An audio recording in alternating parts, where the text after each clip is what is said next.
First ആദ്യമായിട്ട് ബേർഡ്സിനെ വീട്ടിലേക്ക് വാങ്ങുന്നവർക്ക് വേണ്ടിയുള്ളൊരു ഇതാണ് പറയുന്നത്.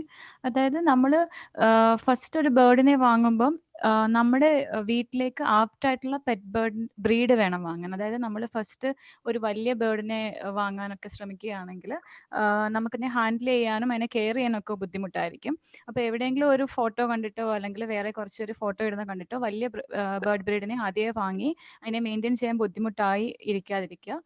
ഫസ്റ്റ് ചെറിയ ബേർഡ്സിനെ വാങ്ങി ഇപ്പോൾ ബ്രീഡിംഗ് പർപ്പസിനായാലും അല്ലാതെ വീട്ടിലേക്ക് ഒരു കമ്പാനിയൻ അനിമലിനെ പോലെ ആണെങ്കിലും ഫസ്റ്റ് ചെറിയ ബേർഡ്സിനെ വാങ്ങുക.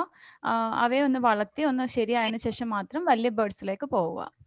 രണ്ടാമത്തെ point, bye from A non supplier. അതായത് നിങ്ങൾക്ക് നല്ലവണ്ണം അറിയാവുന്ന ഒരു സപ്ലയറിൽ നിന്ന് അല്ലെങ്കിൽ നിങ്ങളുടെ സുഹൃത്തുക്കൾക്ക് ആർക്കെങ്കിലും നേരിട്ട് പരിചയമുള്ളതോ അല്ലെങ്കിൽ ട്രസ്റ്റ് വർത്തി ആയിട്ടുള്ള ഒരു സപ്ലയറിൽ നിന്ന് മാത്രം വാങ്ങുക.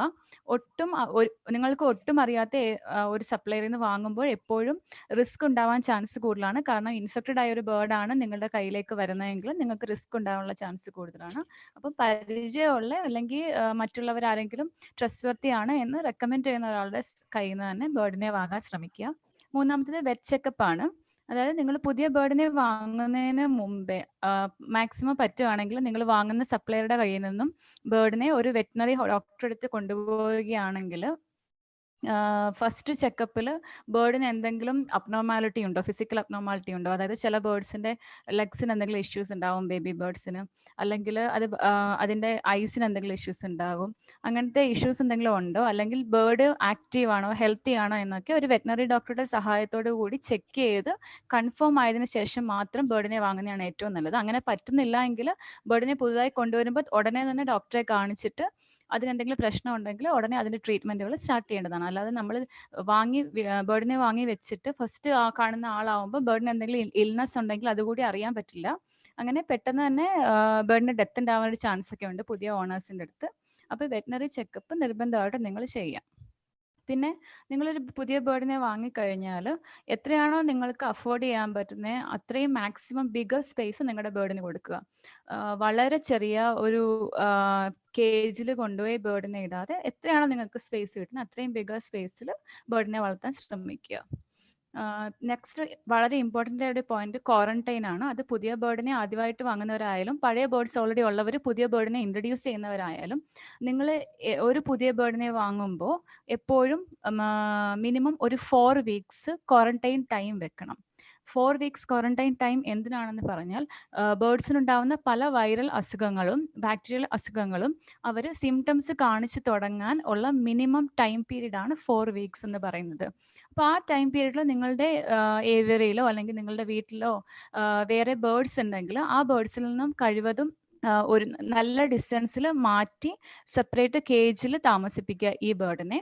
ഈ ക്വാറന്റൈൻ പീരീഡിൽ നിങ്ങൾ നിങ്ങളുടെ പഴയ ബേർഡ്സിനും ഇതിനും ഒരേ രീതിയിലുള്ള ഭക്ഷണങ്ങൾ നിങ്ങൾ ഒരേ സമയത്ത് ഭക്ഷണം കൊടുക്കാനോ ഒരേ സമയത്ത് കെയർ ചെയ്യാനോ പോകരുത്. കാരണം ഈ ക്വാറന്റൈനിലെ ബേർഡിന് എന്തെങ്കിലും അസുഖം ഉണ്ടെങ്കിൽ അത് നിങ്ങളുടെ പഴയ ബേർഡ്സിലേക്ക് പകരാൻ ചാൻസ് ഉള്ളതുകൊണ്ടാണ് സെപ്പറേറ്റ് ആയിട്ട് അതിനെ നോക്കുക. ഇങ്ങനെ ക്വാറന്റൈനുള്ള ബേർഡിനെ 4 വീക്സിൽ നിങ്ങൾ ഒബ്സർവ് ചെയ്തുകൊണ്ടിരിക്കണം. എന്തെങ്കിലും സൈൻസ് ഓഫ് ഇൽനെസ് കാണിക്കുന്നുണ്ടോ എന്ന് ഒബ്സർവ് ചെയ്തുകൊണ്ടിരിക്കണം. അത് വളരെ ഇമ്പോർട്ടൻ്റ് ആയിട്ടൊരു കാര്യമാണ്. അതിൽ സൈൻസ് ഓഫ് ഇൽനെസ് പറഞ്ഞാൽ നിങ്ങൾ പല സിംറ്റംസ് ഉണ്ട്. ഏറ്റവും പ്രധാനമായിട്ട് നിങ്ങൾക്ക് നോക്കാൻ പറ്റുന്ന ഒരു കാര്യം എന്ന് പറഞ്ഞാൽ അതിൻ്റെ ഭക്ഷണം കഴിക്കുന്നതിൽ കുറവോ വെള്ളം കുടിക്കുന്നതിൽ കുറവോ അങ്ങനെ എന്തെങ്കിലും ഉണ്ടോ എന്ന് ശ്രദ്ധിക്കുക. പിന്നെ കണ്ണിൽ നിന്ന് മൂക്കിൽ നിന്ന് നോസ്ട്രിൽസിൽ നിന്ന് വായിൽ നിന്ന് എന്തെങ്കിലും സെക്രീഷൻസ് എന്തെങ്കിലും വരുന്നുണ്ടോ എന്ന് ശ്രദ്ധിക്കുക. അതുപോലെ ആക്ടിവിറ്റി ഡിക്രീസ് ആവുന്നുണ്ടോ നോക്കുക. അതായത് ചില ബേർഡ്സ് ഒക്കെ പെർച്ചിൽ നിന്ന് ഇറങ്ങി താഴെ വന്ന് കേജിൻ്റെ അടിയിലൊക്കെ വന്നിരിക്കും. ഒരുമാതിരി ഫെദേഴ്സ് ഒക്കെ ഫ്ലഫ്ഡ് അപ്പ് ആയിരിക്കും. അങ്ങനെ എന്തെങ്കിലും ഉണ്ടോ, വൊമിറ്റിംഗ് എന്തെങ്കിലും ഉണ്ടോ, ഡ്രോപ്പിംഗ്സ് എന്തെങ്കിലും ചേഞ്ച് ഉണ്ടോ. പിന്നെ നിങ്ങൾ റെഗുലറായിട്ട് ബോഡി വെയിറ്റ് നോക്കുന്ന ആളാണെങ്കിൽ ഈ 4 വീക്സിൽ ബോഡി വെയിറ്റ് കണ്ടമാനം കുറഞ്ഞു പോയോ, അങ്ങനെയുള്ള കാര്യങ്ങളൊക്കെ ശ്രദ്ധിക്കുക. അതെല്ലാം ഒരു ബേർഡിന്റെ ഫസ്റ്റ് സൈൻ ഓഫ് ഇൽനെസ്സിനകത്ത് വരുന്നതാണ് ഇതെല്ലാം. അപ്പൊ ഇങ്ങനെ എന്തെങ്കിലും ഒന്നുണ്ടെങ്കിൽ എത്രയും പെട്ടെന്ന് തന്നെ ഡോക്ടറെ അടുത്ത് കൊണ്ടുപോവുക. നമ്മൾ നേരത്തെ ഡ്രോപ്പിംഗ്സിന്റെ കാര്യം പറഞ്ഞില്ലേ, ഇതെല്ലാം എപ്പോഴും നമ്മൾ ക്ലാസ്സിൽ പറയാനുള്ളതാണ്. പിന്നെ ആദ്യമായിട്ട് വരുന്നവരുണ്ടെങ്കിൽ ഒന്ന് മനസ്സിലാകട്ടെ എന്ന് വിചാരിച്ച് ഇൻക്ലൂഡ് ചെയ്തേ ഉള്ളൂ ഇതൊക്കെ. അപ്പം ബേർഡ്സിന്റെ ഡ്രോപ്പിംഗ്സ്, നോർമൽ ഡ്രോപ്പിംഗ്സ് ഇങ്ങനെയാണ്. അതൊരു വൈറ്റ് കളർ യൂറേറ്റ് പാർട്ട് ഉണ്ടാവും. പിന്നെ ക്ലിയർ യൂറിൻ ചുറ്റിനും ഉണ്ടാവും, അതിൻ്റെ ഇടയ്ക്ക് ഫീക്കസ് ഉണ്ടാവും. ഇതാണ് ഒരു നോർമൽ ഡ്രോപ്പിംഗ് ബേർഡ്സിൻ്റെ. എന്നാൽ ഓരോ അസുഖങ്ങൾ വരുന്നതനുസരിച്ച് ബേർഡ്സിന്റെ ഡ്രോപ്പിംഗ്സിൽ ചേഞ്ച് ഉണ്ടാവും. അതായത് അൺഡൈജസ്റ്റഡ് ആയിട്ടുള്ള ഫുഡൊക്കെ അതിന്റെ ഡ്രോപ്പിംഗ് ഉണ്ടാവുകയാണെങ്കിൽ അങ്ങനെ ഡൈജസ്റ്റീവ് ഡിസോർഡേഴ്സ് എന്തെങ്കിലും ഉണ്ടാവാൻ ചാൻസ് ഉണ്ട്. ലൂസ് മോഷൻസ് ഉണ്ടെങ്കിൽ ബാക്ടീരിയൽ ഡിസീസസ്, അതുപോലെ തന്നെ വൈറൽ ഡിസീസസ് ഉണ്ടാകാൻ ചാൻസ് ഉണ്ട്. ബ്ലഡ് ഉണ്ടെങ്കിൽ കോക്സിഡിയോസിസ് ഉണ്ടാവാൻ ചാൻസ് ഉണ്ട്. പിന്നെ ബേർഡിൻ്റെ ഫീക്കസ് പേസ്റ്റി ആണെങ്കിൽ അതും ഒരു ബാസിലറി ഡയറിയ പോലുള്ള കണ്ടീഷൻ പോലെ ഉണ്ടാവാൻ ചാൻസ് ഉണ്ട്. പിന്നെ ബേർഡിൻ്റെ യൂറിൻ പോർഷൻസ് മാത്രം വരിക, അല്ലെങ്കിൽ വളരെ യെല്ലോ കളറായിട്ടൊരു യൂറിൻ വരിക, അങ്ങനെയൊക്കെ വരികയാണെങ്കിൽ അതിന് ലിവർ ഇൻഫെക്ഷൻസ് ഉണ്ടാവാൻ ചാൻസ് ഉണ്ട്. പിന്നെ റെഡ് കളറായിട്ട് വരിക, അങ്ങനെയാണെങ്കിൽ ലെഗ് ടോക്സിസിറ്റീസ് ഉണ്ടാവാൻ ചാൻസ് ഉണ്ട്. ഇങ്ങനെ നിങ്ങളുടെ ബേർഡ്സിൻ്റെ ഡ്രോപ്പിംഗ്സ് നിങ്ങൾ എപ്പോഴും ഒബ്സർവ് ചെയ്യുക. നോർമൽ ഡ്രോപ്പിംഗിൽ നിന്ന് എന്തെങ്കിലും ഒരു വ്യത്യാസം ഉണ്ടായാൽ അപ്പോഴും നിങ്ങളുടെ വെറ്റിനറി ഡോക്ടറെ കൺസൾട്ട് ചെയ്യുക. പിന്നെ സെക്കൻഡായിട്ട് പറയുന്നത് നമ്മുടെ ബേർഡ്സിൻ്റെ ലിവിങ് സ്പേസ് ആണ്. അത് പണ്ടത്തെ ഒരു കൺസെപ്റ്റിൽ ബേർഡ്സിൻ്റെ കേജ് എന്നല്ല, അതിപ്പോഴും എനിക്ക് തോന്നുന്നു നമ്മുടെ പല സ്ഥലങ്ങളിലും ബേർഡ്സിൻ്റെ കേജ് എന്നുള്ള കൺസെപ്റ്റിൽ നിന്ന് മാറിയിട്ട് ഒരു വലിയ ലിവിങ് സ്പേസ് ആയിട്ട് ബേർഡ്സിന് കൊടുത്തു തുടങ്ങിയിട്ടുണ്ട്. ഒരുപാട് സ്ഥലമൊന്നും ഇല്ലാത്ത മെട്രോ സിറ്റീസിലൊക്കെ, ഞാനിപ്പോൾ വർക്ക് ചെയ്യുന്ന ബാംഗ്ലൂരൊക്കെ തന്നെ അധികം സ്ഥലമൊന്നും ഉണ്ടാവില്ല ഫ്ലാറ്റ്സിലൊക്കെ. എന്നാലും ഫ്ലാറ്റിൽ ഒരു റൂമിൽ അവർ ബേർഡിന് മാക്സിമം ഒരു സ്പേസ്, ഒരു എൻക്ലോഷർ പോലെ ഒരുക്കുകയും അതിനുള്ളിൽ അതിന് നിൽക്കാനുള്ള പെർച്ച് അങ്ങനത്തെ കുറെ കാര്യങ്ങളൊക്കെ ഉണ്ടാക്കിയൊക്കെ ചെയ്യാറുണ്ട്. അപ്പം നമ്മുടെ കേരളൈറ്റ്സിന് എനിക്ക് തോന്നുന്നു കുറച്ചുകൂടി നമുക്ക് സ്പേസ് ഉള്ള ആൾക്കാരാണ്. ഓക്കെ, നമ്മുടെ കേരളൈറ്റ്സിന് കുറച്ചുകൂടി സ്പേസ് ഉള്ള ആൾക്കാരാണ്. അപ്പം അങ്ങനെ സ്പേസ് ഉള്ള സ്ഥിതിക്ക് നമ്മൾ കുറച്ചുകൂടി ക്രിയേറ്റീവ് ആകുക. നമ്മുടെ ആ ഒരു സ്പേസ് ഒക്കെ വെച്ചിട്ട് ബേർഡ്സിന് കുറച്ചുകൂടെ വലിയൊരു എൻക്ലോഷർ തന്നെ കൊടുക്കാൻ ശ്രദ്ധിക്കുക. അതിപ്പം ബേർഡ്സിൻ്റെ ബ്രീഡിംഗ് പർപ്പസിനാണെങ്കിലും ബേർഡ്സിനെ നിങ്ങൾ കമ്പനിയനായിട്ട് വെക്കുകയാണെങ്കിലും അതിന് ഏറ്റവും കൂടുതൽ സ്പേസ് ഉള്ളപ്പോൾ മാത്രമാണ് അവർ അതിൻ്റെതായ നാച്ചുറൽ എൻവയോൺമെൻറ്റ് പോലെയുള്ളപ്പോൾ മാത്രമാണ് നന്നായി ബ്രീഡ് ചെയ്യുകയും നന്നായി ആക്റ്റീവ് ആവുകയും ചെയ്യുന്നതെന്ന് നിങ്ങൾ ഒരിക്കലും മറക്കരുത്. അപ്പോൾ സ്വന്തമായിട്ട് എൻക്ലോഷേഴ്സ് ഉണ്ടാക്കാൻ നോക്കുക. വളരെ ചീപ്പായിട്ടുള്ള രീതിയിൽ, അതായത് വളരെ ചിലവ് കുറഞ്ഞ രീതിയിൽ നമ്മളുടെ വീട്ടിലുള്ള കാര്യങ്ങളൊക്കെ വെച്ച് തന്നെ നമുക്ക് എൻക്ലോഷേഴ്സ് ഉണ്ടാക്കാം. അത് വലിയൊരു ചിലവുള്ള കാര്യമൊന്നുമല്ല. അപ്പോൾ കുറച്ച് ക്രിയേറ്റീവ് ആയിരിക്കുക, കുറച്ച് അങ്ങനത്തെ കാര്യങ്ങളൊക്കെ ചെയ്യുക. പിന്നെ നിങ്ങൾ ബേർഡ്സിന് പുതുതായിട്ട് വലിയ കേജ് വാങ്ങുവാണെങ്കിലോ അല്ലെങ്കിൽ നിങ്ങളൊരു സെറ്റപ്പ് ഉണ്ടാക്കുകയാണെങ്കിലോ ടോക്സിസിറ്റീസ് ഒന്നും അതിന് ഉണ്ടാവാതിരിക്കാൻ ശ്രദ്ധിക്കുക. അതായത് നിങ്ങൾ ചില ആൾക്കാരൊക്കെ ചെയ്യാറുള്ളതാണ്, ബേർഡ്സിനെ പുതുതായിട്ട് വാങ്ങുമ്പോൾ പെട്ടെന്ന് കുറേ കേജ് വാങ്ങിയിട്ട് ആ കേജ് എല്ലാം പെയിന്റ് അടിച്ച് വെക്കുക. അങ്ങനെ പെയിന്റ് അടിച്ച് വെക്കുമ്പോൾ മിക്ക പെയിന്റിലും ലെഡ് കണ്ടന്റ് ഉണ്ട്. അപ്പം ഈ പെയിന്റ് നല്ലോണം ഉണങ്ങാതെയാണ് നിങ്ങൾ ബേർഡിനെ ഈ കേജിലേക്ക് വരുന്നതെങ്കിൽ ബേർഡ് ആ കേജിലെ പെയിന്റ് കുത്തി തിന്നാനും അതുവഴി ലെഗ് ടോക്സിറ്റി ഒക്കെ ഉണ്ടാവാൻ ചാൻസ് ഉണ്ട്. അങ്ങനെയുള്ള ടോക്സിറ്റി അവോയ്ഡ് ചെയ്യുക. പിന്നെ നമ്മുടെ നാട്ടിൽ ഇപ്പം ഏവിയൻ എൻക്ലോഷേഴ്സ് ആയിട്ട് നമ്മുടെ മണ്ണ് ഒക്കെ ഇൻക്ലൂഡ് ചെയ്ത് ചെയ്യുന്ന ഒരാൾക്കാരാണെങ്കിലും ആ എൻക്ലോഷറിനുള്ളിൽ വളരുന്ന ചെടികളൊക്കെ ഒന്ന് നോട്ട് ചെയ്യുക. അതായത് ബേർഡ്സിന് കുറച്ച് കോമൺ സെൻസിൽ നമുക്കറിയാമല്ലോ എന്തൊക്കെയായിരിക്കും ടോക്സിക് ആയിട്ടുള്ള ചെടികൾ എന്നൊക്കെ. അങ്ങനെ ടോക്സിക് ആയിട്ടുള്ള ചെടികൾ അങ്ങനെ എന്തെങ്കിലും ഉണ്ടെങ്കിൽ അത് ഉടനെ തന്നെ പറിച്ചു കളയാനും അല്ലാത്ത ബേർഡ്സിന് കൂടുതൽ കംഫർട്ടബിൾ ആയിട്ടുള്ള ചെടികളൊക്കെ വെച്ച് പിടിപ്പിക്കാനും ശ്രദ്ധിക്കുക. അടുത്തൊരു പോയിന്റ് അവരുടെ ലിവിങ് സ്പേസിൽ മെയിനായിട്ട് നിങ്ങൾ ശ്രദ്ധിക്കേണ്ട കാര്യം ഹൈജീനിക് പ്രാക്ടീസ് ആണ്.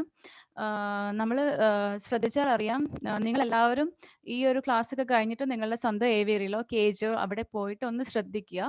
അവിടെ എത്രത്തോളം കാഷ്ടം അവിടെ വീണ് കിടക്കുന്നുണ്ട്, നിങ്ങൾ ഡെയിലി ക്ലീൻ ചെയ്യുന്നുണ്ടോ, ഡെയിലി അതിൻ്റെ വാട്ടർ ബൗള് ഫീഡിങ് ബൗള് നിങ്ങൾ ഹോട്ട് വാട്ടർ വെച്ച് ചൂടുവെള്ളത്തിൽ ഉരച്ച് കഴുകുന്നുണ്ടോ, അതൊക്കെ ഒന്ന് ശ്രദ്ധിക്കുക. കാരണം നമ്മൾ വാട്ടർ ബൗളിൽ നമ്മൾ എല്ലാ ദിവസവും വെള്ളത്തിൽ നമ്മൾ ഉരച്ച് കഴുകിയില്ലെങ്കിലും അതിലൊരു ചെറിയ തിൻ ലെയർ ഫോം ചെയ്യുകയും ആ ലെയറിൽ നിന്ന് ബാക്ടീരിയാസും ഫംഗൽ മോഡീസ് ഒക്കെ ഉണ്ടാവാൻ ചാൻസ് ഉണ്ട്. അത് തന്നെ ബേർഡ്സിന് ഒരുപാട് ആരോഗ്യ പ്രശ്നങ്ങൾ ഉണ്ടാക്കും. അതുപോലെ തന്നെ നമ്മൾ കൊടുക്കുന്ന ഭക്ഷണം ഇപ്പം നമ്മൾ ഫ്രൂട്ട്സും വെജീസും ഒക്കെ കൊടുക്കുന്ന ആൾക്കാരാണെങ്കിൽ അത് നമ്മളൊരു മാക്സിമം ഒരു 4 hour, അതിന് അപ്പുറത്തേക്ക് 4 മണിക്കൂർ കൂടുതലൊക്കെ വെച്ച് കഴിഞ്ഞാൽ അതിൽ ഈച്ച വന്നിരിക്കാനും അതുപോലെ തന്നെ കൂടുതൽ മോയ്സ്ചർ കണ്ടന്റ് ഉണ്ടാവാനൊക്കെ ചാൻസ് ഉണ്ട്. അപ്പം അതൊക്കെ ഒഴിവാക്കുക. ഹൈജീനിക് പ്രാക്ടീസസ് മാക്സിമം പ്രാക്ടീസ് ചെയ്യുക. പിന്നെ നിങ്ങൾ ഇപ്പം സീഡ് മിക്സ് വെക്കുന്നവരാണെങ്കിലും അല്ലെങ്കിൽ നമ്മുടെ പെറ്റ് ബേർഡ്സിൻ്റെ ഡ്രൈ ഫുഡ് വെക്കുന്നവരാണെങ്കിലും അത് ക്ലോസ്ഡ് ആയിട്ടുള്ള കണ്ടെയ്നേഴ്സിൽ വെക്കുക. അതായത് ക്ലോസ് ആയിട്ടുള്ള കണ്ടെയ്നേഴ്സിൽ വെച്ചില്ലെങ്കിലത്തെ പ്രശ്നം എന്താണെന്ന് വെച്ചാൽ മോയിസ്ചർ ഒക്കെ കൂടുതലാവുമ്പോൾ ഫംഗൽ ഇൻഫെക്ഷൻസ് ഒക്കെ വരാൻ ചാൻസ് കൂടുതലാണ്. അതുകൊണ്ട് അങ്ങനത്തെ കാര്യങ്ങൾ ശ്രദ്ധിക്കുക. പിന്നെ വേറൊരു ഇമ്പോർട്ടൻ്റ് കാര്യം safety from other animals and birds ആണ്. അതായത് നിങ്ങൾ ഇപ്പം സ്വന്തം വീടിനുള്ളിലാണ് ബേർഡെങ്കിലും പുറത്ത് ഏവിയറിയിലാണെങ്കിലും ഏത് സെറ്റപ്പ് ആയാലും ക്യാറ്റ്സ് പോലെയുള്ള അനിമൽസ് ഉള്ളിൽ വരുന്നത് അല്ലെങ്കിൽ വേറെ ബേർഡ്സ് നമ്മുടെ നേറ്റീവ് ആയിട്ടുള്ള ബേർഡ്സ് ഒക്കെ ഉണ്ടല്ലോ അതൊക്കെ വന്നിട്ട് അറ്റാക്ക് ചെയ്യാനുള്ള ചാൻസ് ഒക്കെ കൂടുതലാണ്. അപ്പം അതിൽ നിന്നൊക്കെ നമ്മുടെ പെറ്റ് ബേർഡ്സിനെ സംരക്ഷിക്കാൻ പ്രത്യേകം മറക്കാതിരിക്കുക.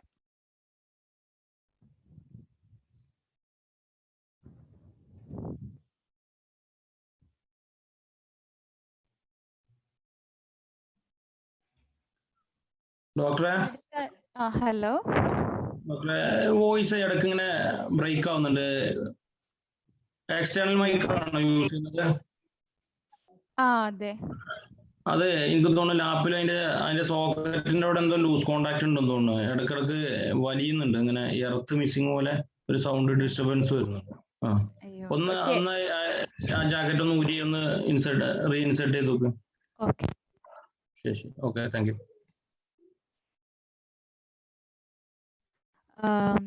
നെക്സ്റ്റ് നമ്മുടെ ബേർഡ്സിൻ്റെ ഡയറ്റാണ് മെയിനായിട്ടുള്ളത്.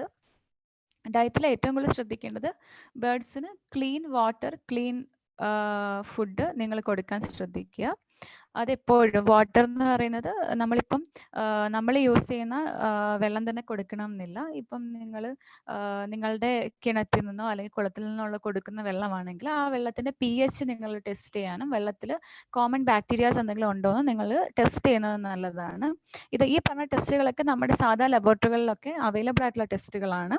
അങ്ങനെ ടെസ്റ്റ് ചെയ്തതിന് ശേഷം pHന് ബേർഡിന് സേഫ് ആയിട്ടുള്ള pH ആണ് അല്ലെങ്കിൽ ബാക്ടീരിയാസ് ഒന്നും അധികം ഇല്ലാത്ത വാട്ടറാണ് എന്ന് ഉറപ്പുണ്ടെങ്കിൽ അങ്ങനത്തെ വാട്ടർ നിങ്ങൾക്ക് പ്രൊവൈഡ് ചെയ്യാവുന്നതാണ്. പിന്നെ ഫുഡും അതുപോലെ തന്നെ വേസ്റ്റ് ആയിട്ടുള്ള ഫുഡ് കൊടുത്ത് ബേർഡ്സിനെ വളർത്തരുത്. അങ്ങനെ ലാഭിക്കുന്ന കാശ് കൊണ്ട് നമുക്ക് ബേർഡ്സിൻ്റെ ഡിസീസസ് വരാനും ബേർഡ്സ് നഷ്ടമാവാനും ചാൻസ് ഉണ്ടാവും. അപ്പം ബേർഡ്സിൻ്റെ കാര്യത്തിൽ ഒരിക്കലും പിശുക്ക് കാണിക്കാൻ പാടില്ല. ക്ലീൻ ആയിട്ടുള്ള ഫുഡും വാട്ടറും കൊടുക്കണം. അതുപോലെ റെഗുലർ സപ്ലിമെൻറ്റ്സ് അവർക്ക് കൊടുക്കണം. ബേർഡ്സിന് പ്രധാനമായിട്ടും മൾട്ടി വൈറ്റമിൻസും കാൽസ്യം സപ്ലിമെൻറ്റ്സും അതുപോലെ തന്നെ മറ്റ് മിനറൽ സപ്ലിമെൻറ്റ്സുകളും എല്ലാം ആവശ്യമാണ്. ബ്രീഡിംഗ് ബേർഡ്സിന് വൈറ്റമിൻ ഇ, സെലീനിയം പോലെയുള്ള സപ്ലിമെൻറ്റ്സും ആവശ്യമാണ്. അപ്പോൾ ബ്രീഡിംഗ് സീസൺ വരുമ്പോൾ അങ്ങനത്തെ സപ്ലിമെൻറ്റ്സും റെഗുലറായിട്ട് ബേർഡ്സിൻ്റെ റെഗുലർ സപ്ലിമെൻറ്റ്സും നിങ്ങൾ അവരുടെ കുടിക്കുന്ന വെള്ളത്തിൽ മിക്സ് ചെയ്ത് കൊടുക്കാൻ ശ്രദ്ധിക്കുക. അതുപോലെ തന്നെ നെക്സ്റ്റ് ബേർഡ്സിന് സ്ഥിരമായിട്ട് സീഡ്സ് കൊടുക്കുന്ന ആൾക്കാരാണെങ്കിൽ അത് ഏത് ബ്രീഡ് ബേർഡ്സ് ആയാലും, അതായത് നമ്മുടെ ബഡ്ജറിഗേഴ്സ് ആയാലും അതുപോലെ തന്നെ ആമസോൺ പാരക്കീറ്റ് ആയാലും ഏത് ഡിഫറെൻറ്റ് ടൈപ്പ് ബ്രീഡ് ആയാലും അവർക്കെല്ലാം തന്നെ ഒരു ബാലൻസ്ഡ് ഡയറ്റാണ് കൊടുക്കേണ്ടത്. ബാലൻസ്ഡ് ഡയറ്റ് എന്ന് പറഞ്ഞാൽ അതിൻ്റെ ഡയറ്റിൽ കൂടുതൽ വെജിറ്റബിൾസും ഫ്രൂട്ട്സും കുറച്ച് സീഡ്സും മാത്രമാണ് വേണ്ടത്. ബഡ്ജറികളൊക്കെ ആണെങ്കിൽ അവർക്ക് എഗ് ഫുഡ് പോലെയുള്ള ഡയറ്റ് കൂടി അവരുടെ സീഡ് മിക്സിൻ്റെ ഒപ്പം നിങ്ങൾ കൊടുക്കേണ്ടതുണ്ട്. എഗ് ഫുഡും വെജിറ്റബിൾസും കൊടുക്കേണ്ടതുണ്ട്. അപ്പം അങ്ങനെ നിങ്ങൾക്ക് വെറൈറ്റി വെജിറ്റബിൾസ്, ലീവ്സ്, ഫ്രൂട്ട്സ് ഒക്കെ സീഡ്സിൻ്റെ കൂടെ കൊടുക്കാൻ പറ്റുന്നില്ല, അങ്ങനെ ഒരു ബാലൻസ് ആയിട്ട് കൊടുക്കാൻ പറ്റുന്നില്ല എന്നൊരു തോന്നലുണ്ടെങ്കിൽ, നിങ്ങൾക്ക് ലോക്കലി അവൈലബിൾ അല്ല എന്നുണ്ടെങ്കിൽ നിങ്ങൾക്ക് പതുക്കെ അവരെ പെല്ലറ്റഡ് ഫീഡിലേക്ക് മാറ്റുകയും ചെയ്യാം. പെല്ലറ്റഡ് ഫീഡ്സ് എന്ന് പറഞ്ഞാൽ അത് ഫോർമുലേറ്റഡ് ആണ്. അതായത് എന്തൊക്കെയാണ് ഒരു ബേർഡിന് വേണ്ടത് എന്നതിന് അനുസരിച്ച് ഫോർമുലേറ്റ് ചെയ്തിരിക്കുന്ന ഒരു ഡയറ്റാണ് പെല്ലറ്റഡ് ഫീഡ്സ്. അപ്പോൾ നിങ്ങൾക്ക് നിങ്ങളുടെ വീട്ടിലെ വെജിറ്റബിൾസ്, ഫ്രൂട്ട്സ്, സീഡ്സ് എല്ലാം കൂടി മിക്സ് ചെയ്ത് ബാലൻസ് ആയിട്ട് കൊണ്ടുപോകാൻ പറ്റുന്നില്ലെങ്കിൽ പെല്ലറ്റഡ് ഫീഡിലേക്ക് പതുക്കെ ബേർഡ്സിനെ മാറ്റാവുന്നതുമാണ്.